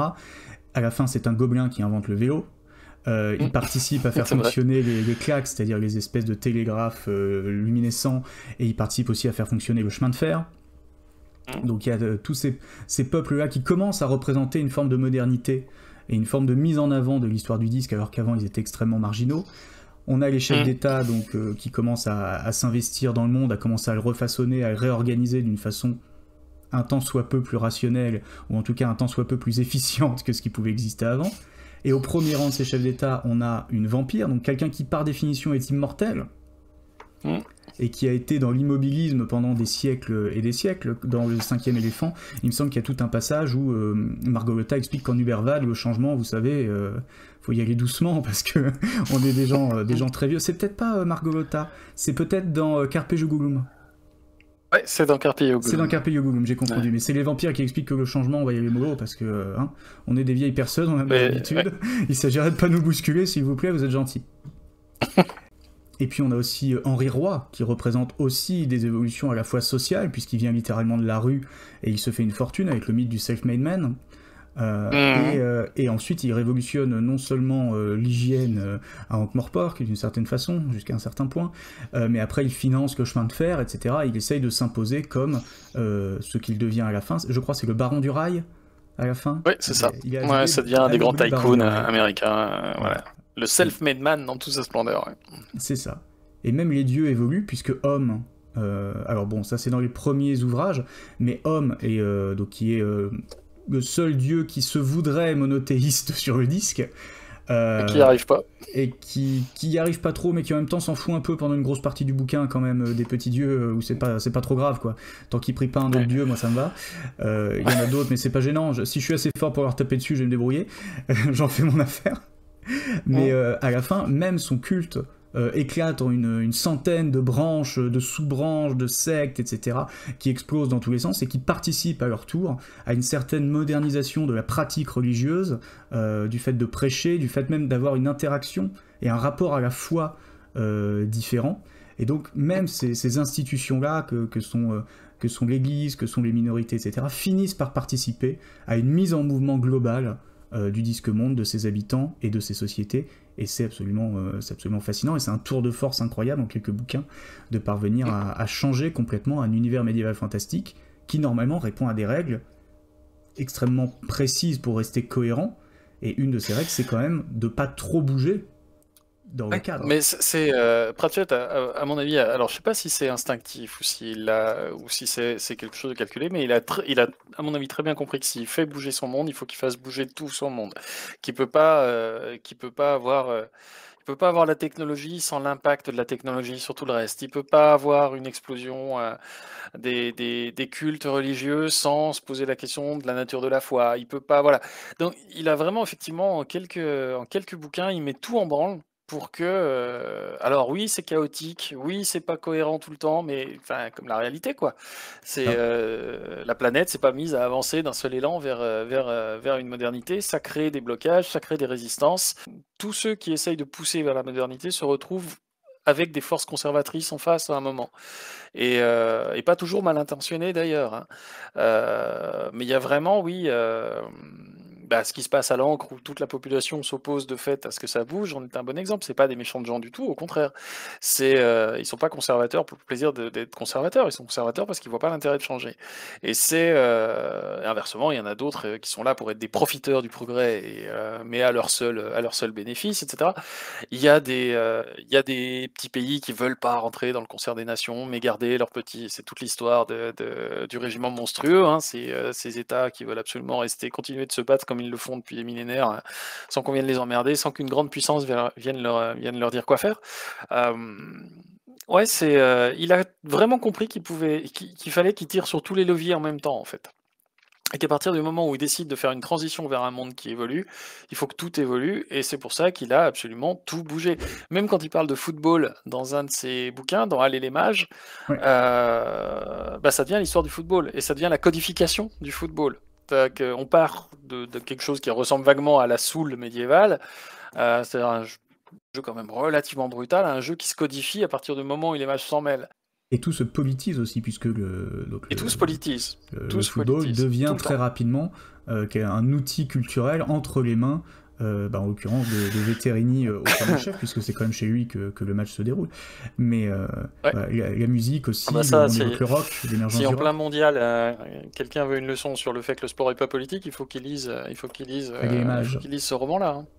Et c'est même c'est intéressant d'ailleurs de voir que Pratchett, au début, quand il voulait parodier ou amener un regard sur certaines technologies très contemporaines, par exemple le cinéma ou bien la musique rock, il était quand même très embêté en fin de bouquin quand il s'agissait de dire non mais en fait on arrête, on le fait plus dans les bouquins suivants parce que vous voyez, par rapport au fait que je suis dans un univers médiéval fantastique encore pour l'instant, ça risque quand même de m'emmerder dans les bouquins suivants. Et donc à ce titre-là, peut-être Moving Pictures, c'est-à-dire comment il s'appelle, les zinzins d'Hollywood, qui est pas un jeu de mots facile à choper, hein. Hollywood c'est Hollywood. Ouais. Moving Pictures en VO, qui parodie allègrement toutes les grandes images du cinéma hollywoodien, et aussi même des cinémas précurseurs, hein, européens, jusqu'à un certain point. Ouais. Donc là, sur la couverture, c'est plus la parodie des grands péplums hollywoodiens des années 40, 50, 60. Hein, mais, oui, clairement. Ouais. Dans ce livre-là, oui, c'est en gros l'intrigue, c'est que tout le monde se met, enfin, une partie des gens du disque de Doc Morpork se retrouve attirés comme par miracle, par quelque chose au fin fond du désert, quelque chose qui ressemble à quand même beaucoup au sable de Californie, un endroit où il fait toujours beau, par une ancienne puissance qui ressort des sables. Et cette puissance, c'est grosso modo notre Oscar, hein, c'est une sorte de statue, de totem qui ressemble physiquement à la statuette des Oscars, où on invente, toujours par technomancie, c'est-à-dire que là, c'est plein de petits démons qui peignent plein de petites images, on va dire par exemple 24 par seconde, pour ne plus proposer juste des images fixes, mais des moving pictures, et donc qui invente le cinéma, et à l'instant où quelqu'un invente le cinéma, quelqu'un invente les studios de production, quelqu'un invente le Star System, quelqu'un invente les jeunes premiers, quelqu'un invente les intrigues pourries, quelqu'un invente les effets spéciaux, quelqu'un invente le fait qu'il faut des figurants, et quelqu'un invente le fait qu'il faut du catering et qu'il faut donc nourrir tout ce petit monde en leur vendant des saucisses dans des petits pains. Bref, tout se crée toute une industrie. C'est, je crois, la première fois que Pratchett évoque la naissance d'une industrie, se crée un moment en pleine médiéval fantasy. Évidemment, à la fin, il est coincé, parce que ça fout un bordel dans le monde En tout cas, voilà, il y a cette idée que faut bien qu'à un moment quelque chose revienne à l'état ante et bah, tout simplement, hein, Hollywood disparaît à nouveau dans les sables à la fin du roman. Mais c'est effectivement le moment où c'était peut-être pas mûr pour qu'il fasse entrer. Et d'ailleurs, on n'en entend plus jamais parler du cinéma. Ouais, Même quand il fait rentrer son monde dans notre monde un petit peu plus ouais. moderne, encore une fois, vaguement victorien, on voit pas apparaître les préludes du cinéma. Alors qu'à l'inverse, Mm. alors que la modernisation commence à arriver, Veterini se pose des questions en comparant avec l'émergence du rock, Ouais. quelques ouvrages plus tôt, qui avaient déstabilisé et désorganisé un peu la jeunesse morpokienne. Et du coup, il se dit, mais attends, je vais pas me prendre des mouvements de jeunes incontrôlables qui font n'importe quoi tous les 3-4 ans, parce que ça va vite me gonfler. Donc, comment est-ce qu'on fait? Comment est-ce qu'on se positionne par rapport à la machine à vapeur, etc. Parce que ça a des... Ouais, il sait pas comment ça fonctionne, mais il comprend que ça a un potentiel de changement technologique et social absolument considérable. Ouais. Et donc, il réfléchit au prisme d'un changement qui pourtant était éphémère et qui n'a pas forcément eu de grandes conséquences dans l'histoire du disque, et donc l'émergence de la musique rock. Il va avoir enfin, Vetterini Vas-y. a un rapport à la modernisation qui est d'abord très ambigu. Au départ, il le voit comme Vetterini voyant le monde comme un ensemble de mécanismes et de rouages extrêmement fins et se voyant lui comme le type qui met de l'huile au bon moment dans le bon rouage pour que tout continue de tourner. Forcément, il voit d'abord toute incursion de la modernité comme une menace. En tout cas, au début, c'est vraiment comme ça. Les premières allusions, par exemple, à la presse à imprimer, Vetterini est clair, on a vu le premier qui arrive avec une presse à imprimer. Et puis, bah, petit à petit, il va choisir d'accompagner en fait les différents types de modernité. C'est vraiment à partir de la trilogie de Moat von Lipwitsch qui commence à décider d'accompagner le changement, de l'accepter, peut-être avec aussi la presse à imprimer, c'est peut-être là qu'il commence. Au début, il est plutôt hostile, et puis à partir du moment où ça naît, il va l'encadrer, en fait, tout bêtement. C'est-à-dire exactement ce que fait n'importe quel État quand il voit arriver une technologie. Sauf qu'il le fait à la vétérine, quoi. En gros, sur le rapport du pouvoir à la technologie, Vetterini est finalement un cas d'école de ce que fait n'importe quel État quand il voit apparaître Internet, quand il voit apparaître la photo, quand il voit... D'abord, il sait pas trop, et puis au bout d'un moment, il choisit d'accompagner. Alors, la différence, c'est que Vetterini est un gouvernant génial, et que donc la solution, il la trouve très vite. La manière de l'intégrer, il trouve en général très vite comment le retourner à son profit. Il tâtonne assez peu finalement. Ou alors il laisse tâtonner les autres et puis disons qu'il appuie de temps en temps au bon endroit pour que ça se goupille exactement comme il a envie que ça se goupille. C'est vrai qu'au début, il est très conservateur. Par exemple, tu évoquais, alors je ne sais plus si c'est dans Accro du rock, donc l'ouvrage où la musique rock apparaît, ou si c'est dans la parodie du fantôme de l'opéra avec les sorcières. À un moment, on lui explique donc il y a de la musique partout dans les rues, etc. Machin, il passe vraiment un gros truc par rapport à la musique. Et il dit, mais vous savez, la musique, c'est pas fait pour être écoutée, c'est fait pour être lue. Et en Mm. fait, lui, quand il veut écouter de la musique, il se met au calme, dans le silence, et il lit des C'est vrai, partitions. Ce qui montre c'est bien que vrai. le personnage a énormément évolué, puisque à l'inverse, dans le livre qui est sur le côté là, Raising Steam, donc qui est déraillé en français, au bout d'un moment, il envoie d'abord, enfin il laisse aller plus exactement, son assistant tambourineux regarder qu'est-ce que c'est que ces machines à vapeur avec ces machins qui avancent sur des rails, qu'est-ce que c'est que ce foutoir. Et puis au bout d'un moment, il se rend compte que ça commence à prendre des proportions. Et lui-même va au contact de la nouveauté pour se faire son avis personnel et se dire comment je me positionne par rapport à ce truc.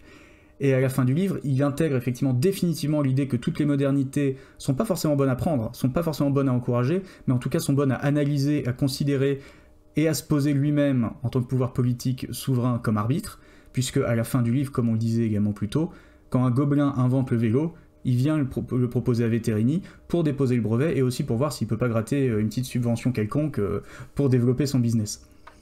Donc il y a vraiment cette évolution, comme tu disais, de positionnement du personnage de Vetterini, mais plus généralement des forces conservatrices et du pouvoir politique vis-à-vis de la nouveauté, qui est un miroir effectivement de ce que font souvent les gouvernements et les dirigeants quand il y a une nouveauté qui émerge dans notre monde réel, c'est-à-dire d'abord le fait de ne pas voir, le fait de voir en décalé, le fait de s'inquiéter, le fait d'essayer de réguler, puis le fait éventuellement d'encourager, on va dire, un glissement et une intégration dans le moule social. Oui, de subventionner telle ou telle industrie, de vouloir créer un géant national, etc. Mais il y a aussi la phase de négation, ouais. C'est Internet, ça marchera jamais. Il y a vraiment, ou alors le Minitel l'emportera. Il y a vraiment ces moments par lesquels il passe. Après, voilà, l'habileté de vétérinaire fait qu'il se plante jamais. Mais c'est assez intéressant. Et puis c'est rigolo parce que toutes ces inventions qui arrivent à partir de, grosso modo, oui, peut-être la moitié ou les 2 tiers du cycle, prennent des formes extrêmement différentes qui sont à la fois des formes structurantes, comme dans le cas de Raising Steam, enfin du chemin de fer, de la banque, de la poste, voilà, ces grandes institutions qui se modernisent. À chaque fois, enfin, c'est les 2 premiers livres de ce cycle-là, celui sur la poste et celui sur la banque. C'est pas que rien n'existait avant. Il y avait une Non, poste, il y tout à avait fait. et il y avait et Il y avait une banque. il y avait des banques, mais il faut les moderniser. Et pour les moderniser, il faut des talents nouveaux parce que tout s'est un peu endormi et il faut quelqu'un qui réveille tout ça. Et c'est l'ironie et peut-être un poil de cynisme chez Pratchett là-dessus fait qu'il va chercher un parfait truand pour mener ces transformations structurelles-là. Quand il faut bouger une belle endormie comme la Poste dans le premier livre, Timbré. il va chercher dans Timbré, il va chercher un escroc, quoi. C'est Parce que ça. seul un escroc peut se demander comment on révolutionne un truc qui est devenu plan-plan, qui marche mal, qui s'est endormi, qui est soumis à une concurrence de quelque chose qui va plus vite que lui, etc. Et il le fait à merveille. Jusqu'à donner de la valeur à un bout de papier juste parce qu'il y a un joli dessin dessus. Ah bah Et ça, ce sont l'invention du timbre les version timbres Pratchett, c'est un thématiques. coup de génie. C'est un coup de génie. Un coup de génie où je me rappelle encore du passage dans ce bouquin où il se dit donc là, il va voir un imprimeur et l'imprimeur réagit en lui disant donc là, vous voulez que je mette la tête de Vétérini d'un côté et qu'on le lèche sur le cul de Vétérini derrière. On va pas faire ça. Si, il est d'accord, Et voilà. je lui ai demandé, vous inquiétez pas, ça passe. Ça vous inquiétez pas, faites-moi confiance. Ouais. Et c'est marrant parce que alors dans celui-ci, il s'est vraiment inspiré de la vraie histoire. Il fait énormément allusion aux vraies peurs des vrais gens dans la vraie vie quand Oui. ils ont vu débarquer ces nouvelles technologies ou ces nouveaux usages. Le timbre, au départ, l'idée de payer pour un truc, avant tu filais un truc à un gamin pour qu'il aille porter ton message. Quand ça commence à se structurer, pourquoi est-ce que j'accepterais de payer? Et la manière dont il réinvente ça, dont il raconte ça, il s'est beaucoup inspiré de toutes les anecdotes de l'histoire voilà, de la naissance de la Poste. Comment est-ce que on a résolu petit à petit, pareil, tous les truands qui se sont glissés là-dedans pour essayer d'en tirer profit d'une certaine manière, comment est-ce qu'on a sécurisé certains trucs, comment on a inventé les filigranes, comment est-ce qu'on a apporté une garantie que le courrier avait bien été distribué, etc. C'est ça, avant c'était le destinataire qui payait les frais, ouais. Ouais. En Angleterre aussi, c'était exactement comme ça. Et puis alors l'idée après, voilà, qu'on crée un timbre plus cher si on veut que ça aille plus vite, etc., etc., qu'on crée des collections. Il réinvente toute l'histoire de la collection du timbre, qui est quand même un truc assez génial, quoi. Autant effectivement Il sur se les premiers documente. ouvrages, il avait quelques connaissances historiques et c'était surtout le prétexte de Ouais, raconter une histoire qui soit un peu c'est une ça. fable ou une parabole.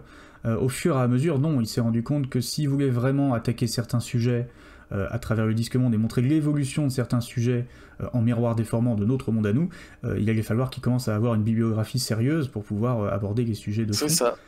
Et il a vraiment ce talent de montrer comment un monde change à tous les niveaux, en fait. À la fois sur les grands équilibres et sur les petites choses plus anecdotiques, plus du quotidien, plus.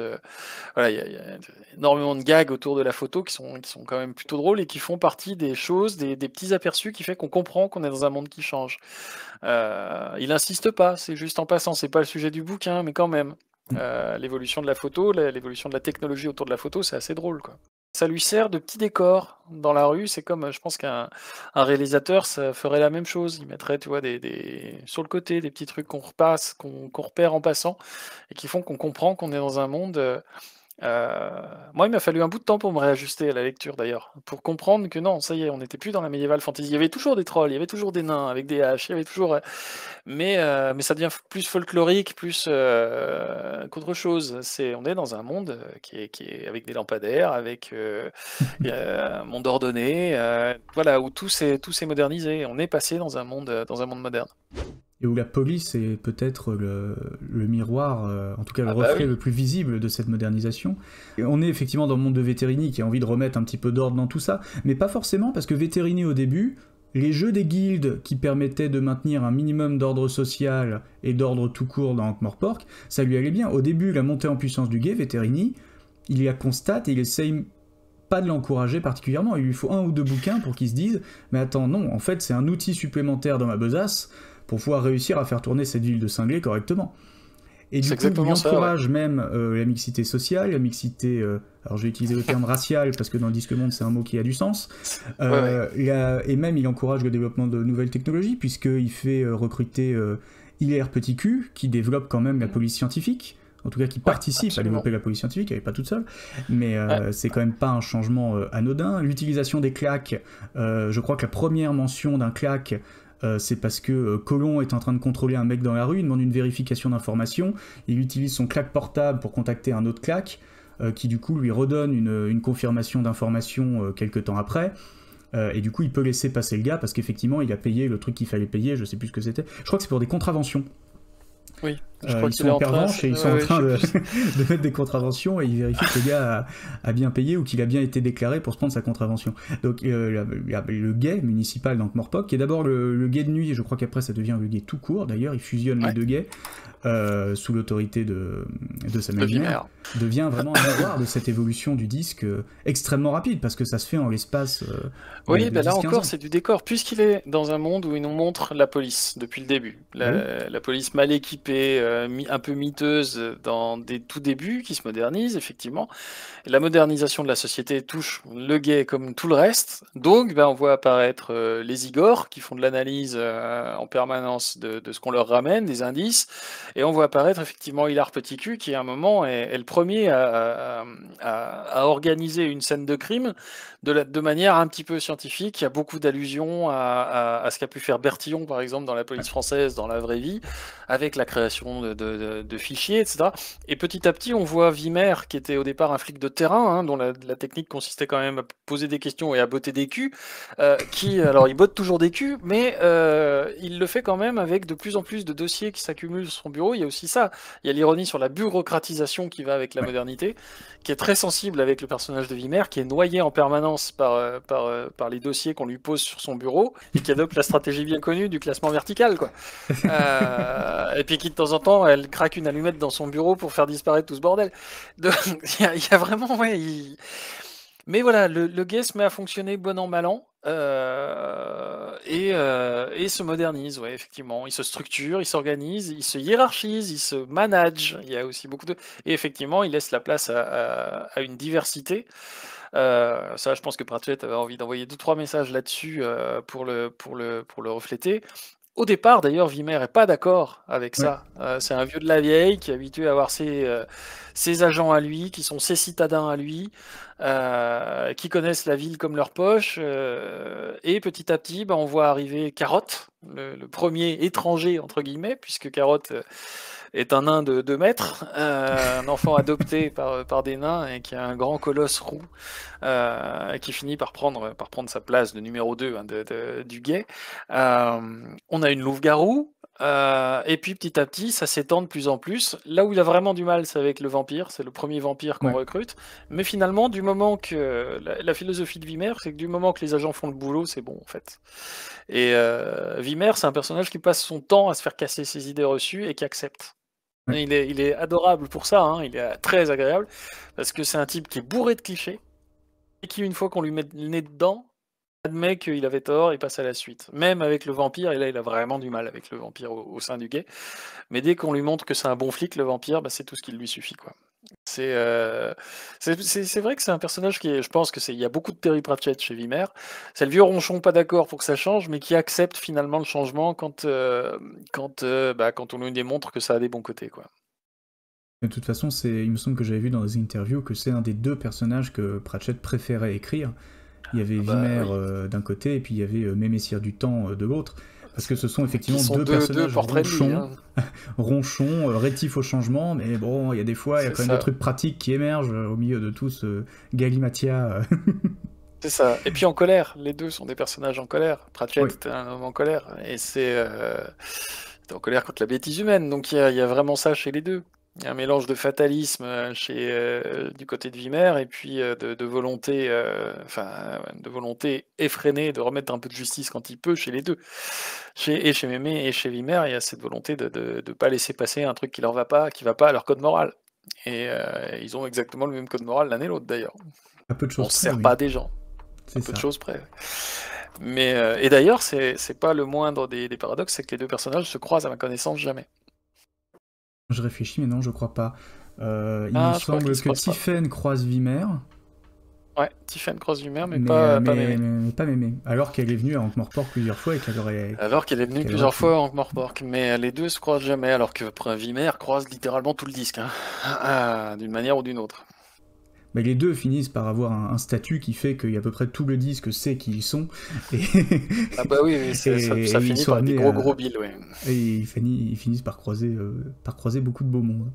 Et c'est vrai que c'est rigolo, la police scientifique, c'est vraiment très drôle, la manière dont il l'a décrit, parce que ça reste un monde, ça reste le disque monde, donc c'est toujours un peu foireux. Mais je crois que c'est quand il commence à faire des photos, des iconographies pour la police, c'est vraiment des allusions au système Bertillon. Alors je pense pas aux empreintes digitales, mais à la manière dont ils organisaient les scènes de crime avec un grand trépied et un appareil photo renversé pour prendre une photo complètement verticale, avec cette idée qu'on objectivait la scène de crime. Qu'on avait un tableau vu du dessus, vu d'oiseau, pile à 90 degrés de la scène. Je crois qu'il reprend exactement cette histoire dans un de ses bouquins. Mais il reprend plusieurs techniques, effectivement, du tout début, tout Ouais. comme il a repris aussi certaines techniques de... comment il s'appelle Vidocq. Vidocq, merci. Ouais. Effectivement, ce soir, la mémoire des noms, je l'ai pas. Mais effectivement, il reprend plusieurs innovations amenées par Vidocq à l'époque où il bossait pour la préfecture de police de Paris, pour expliquer aussi la modernisation du guet, etc. Donc il s'appuie vraiment sur les réelles évolutions de l'institution policière, voire militaire à certains moments, pour entraîner le spectateur. Et c'est là qu'on voit qu'effectivement, comme je disais tout à l'heure, il se construit une bibliographie solide avant de commencer à écrire au fur et à mesure que les livres du disque monde s'enchaînent. Il suffit de lire Le Régiment monstrueux, qui est donc, grosso modo, est une sorte de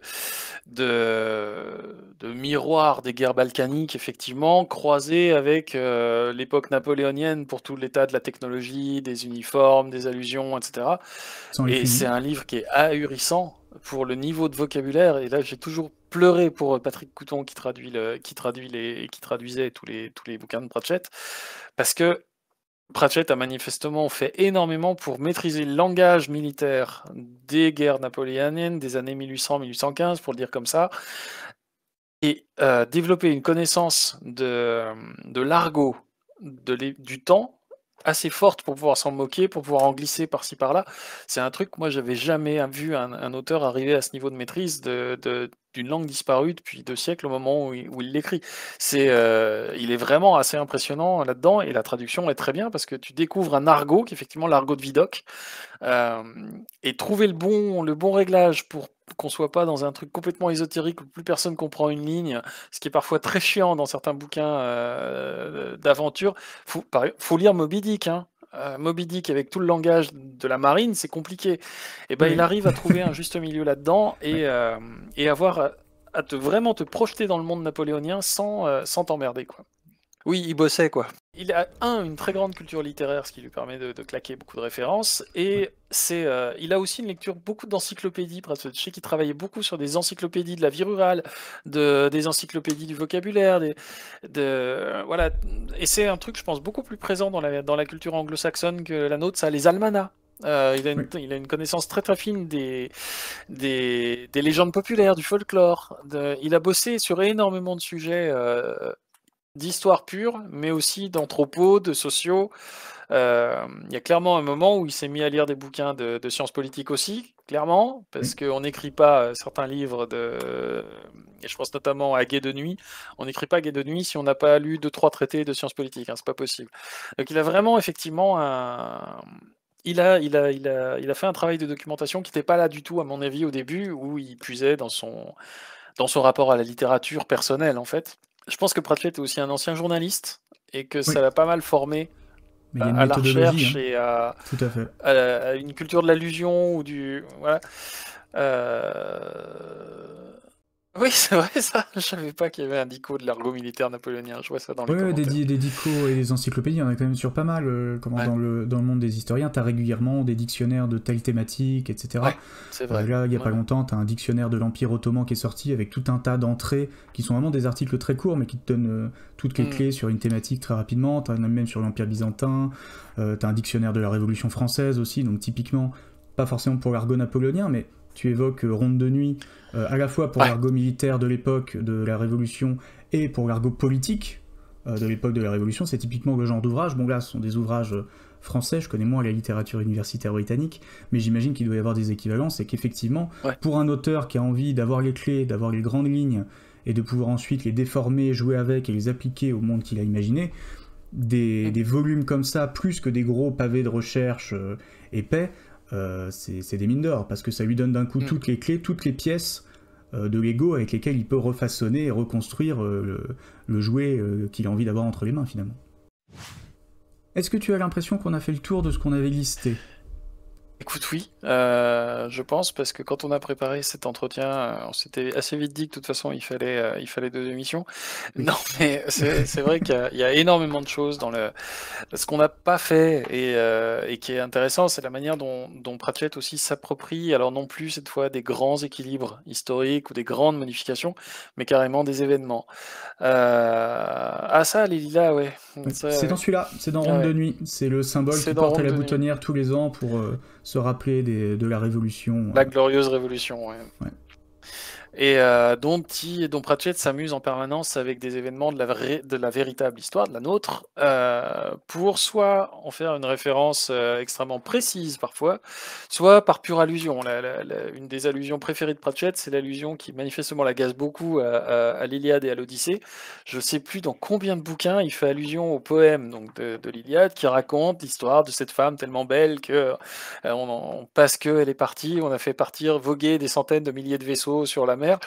Et manifestement, ça le gonflait parce qu'il disait amenez-moi le poète là. Il y a des limites à la métaphore, c'est-à-dire des milliers de vaisseaux, c'est-à-dire un visage à faire changer la face du monde. Donc voilà, il s'amusait beaucoup à ça au tout début, vraiment, sur des événements historiques très très précis. Et c'est des tas de petits cailloux qu'il met absolument partout, qui viennent soit de la littérature, soit de l'histoire. C'est vraiment ces deux grandes sources. Dans l'humour référentiel, et on en parlait quand on a préparé cette émission, il y a un bouquin, il y a au moins 20 pages dans Va-t-en-guerre, où par exemple il s'amuse beaucoup avec l'assassinat de Kennedy, qui parodie, mais sur 15 ou 20 pages, il parodie même pas l'assassinat de Kennedy, il parodie la lecture de l'assassinat de Kennedy par Oliver Stone dans JFK, en s'amusant avec une histoire de flèches magiques et pas de balles magiques. Donc il y a vraiment en permanence des allusions à des événements très très précis. Ce qu'on disait en début d'émission est valable pour à peu près tous les livres de Pratchett, c'est-à-dire que c'est un auteur qu'on peut lire à 20-30 niveaux. Moi, c'est très rare que je relise un bouquin sans choper une allusion que j'avais pas vue la première fois, la deuxième fois, la troisième fois. Et c'est vraiment, je sais plus avec quoi je m'en suis rendu compte il y a pas longtemps, une fine allusion dans un prénom que j'avais jamais vu et qui m'a sauté aux yeux. Oui, si, c'est le nom du corbeau dans le Dit. corbeau qui est le compagnon de la mort. Il s'appelle Di, D-I-T, comme il dit. Et en fait, c'est une référence au corbeau d'Edgar Allan Poe et au poème Says the Raven. Ça lui permet de parler de Di le corbeau pendant tout le truc. Et c'est une allusion débile à Poe, ça l'a juste fait marrer, quoi. Et voilà, c'est le genre de truc qui fait, ah, purée, ça fait 25 fois que je me demande pourquoi il l'a appelé comme ça. Et bah pour ça. juste pour Pour une faire petite une vanne. punchline, quoi. Pour faire une De toute vanne façon, nulle. Pratchett était un mec assez taré pour préparer une blague à un bouquin d'écart. Mais de toute façon, c'est ce qu'on disait, il est pas. On verra si on le fait ou pas, bien sûr. Mais de toute façon, pour balayer toutes les références historiques qu'il y a dans l'univers de Pratchett, là on s'est concentré sur celles qui ont un lien soit avec la chronologie, soit avec l'écoulement du temps de façon générale, l'évolution du monde, donc tout ce qui a vraiment un rapport avec le temps et l'histoire finalement. Mais des références historiques juste pour la référence ou pour approfondir l'univers, ou pour faire des clins d'œil, ou parce qu'il a envie d'aborder cette thématique-là au regard du propos qu'il a envie de développer dans tel bouquin, on pourrait prendre tous les bouquins dans l'ordre en fait, et faire limite Ah une oui, c'est ça. émission sur Ouais, chaque bouquin, ou sur des c'est bouquins de quasiment par une deux, émission 3 par par bouquin, 3. parce que pour avoir relu très récemment Va-t-en-guerre, Va-t-en-guerre a un nombre de références historiques qui est proprement ahurissant. Ça va de Jules César Oh, à Laurence d'Arabie, donc ça va très très loin, quoi. Il y a Chloé qui demande, elle a acheté La Science du Disque Monde, est-ce qu'il faut le lire pendant ou après? À côté? Non, je j'ai pas vraiment de réponse à cette question parce que c'est vraiment 2 lectures différentes, en fait. Les romans, c'est vraiment de la littérature de l'imaginaire. La science du disque monde, c'est quand même de la vulgate scientifique, même s'il y a un mini roman à l'intérieur de chaque, qui est très bon, hein, mais ça reste de la vulgate scientifique. Donc c'est raconté par Pratchett, c'est très drôle. Les 2 autres co-auteurs sont très bons aussi, hein, ils sont drôles. Donc c'est très agréable à lire, La science du disque monde, mais non, je dirais que c'est vraiment très à part quand même. Après, pour comprendre la partie romancée, dans la mesure où ça se passe quand même dans une chronologie du disque qui existe, et où on est quand même sur la fin de l'évolution de l'université de l'invisible, où les mages deviennent quand même des enseignants-chercheurs plus que des enchanteurs, c'est peut-être moins compliqué de comprendre exactement ce qui se passe dans la partie romancée si on les lit plutôt vers la fin. Mais sans que ça s'intercale précisément entre 2 bouquins précis, en fait, parce que... Disons que les personnages de mages qui arrivent, c'est plutôt ceux de la fin du cycle. Mais effectivement, comme c'est de la vulga par ailleurs, ça s'intercale plutôt dans ce coin-là, mais sans qu'il y ait un intervalle précis entre 2 romans spécifiques. C'est vrai. Oui, voilà, je suis d'accord avec Vétérini 77, c'est exactement ça. À partir du moment où Cogite Stibon apparaît, c'est le moment où on peut commencer à lire La science du disque monde sans être surpris par les noms qu'on voit intervenir. À partir du moment où on voit Koji Stibon s'affirmer plus qu'apparaître, parce qu'il me semble qu'il apparaît dans oui, Moving Pictures, il fait un petit caméo, justement, mais c'est pas encore la forme finale du perso. Ouais. Parce que c'est encore l'étudiant qui réussit son concours sur un malentendu dans Les Zinzins d'Hollywood, alors que un ou deux romans c'est pas plus encore loin, ce qu'il va en faire. Voilà, un ou 2 romans plus loin, il commence à devenir le gars à qui on file toutes les responsabilités, parce que c'est le gars des brouillards qui accepte au début avec réluctance, puis finalement avec un sens de l'intérêt très aigu, d'assumer toutes les charges et toutes les fonctions et toute la sale besogne que les autres mages veulent pas faire. Pas de questions, c'est votre dernier non-mot. Hook, oui. Ça peut être le dernier mot, Hook. On peut s'arrêter sur Hook, oui. Ça fonctionne. Je pense qu'on peut s'arrêter sur Hook qui marche avec tout. Hook? Bah Hook alors. Merci d'avoir été avec nous, donc. Merci à toi Jean-Christophe de m'avoir donné ta soirée. Un vrai plaisir.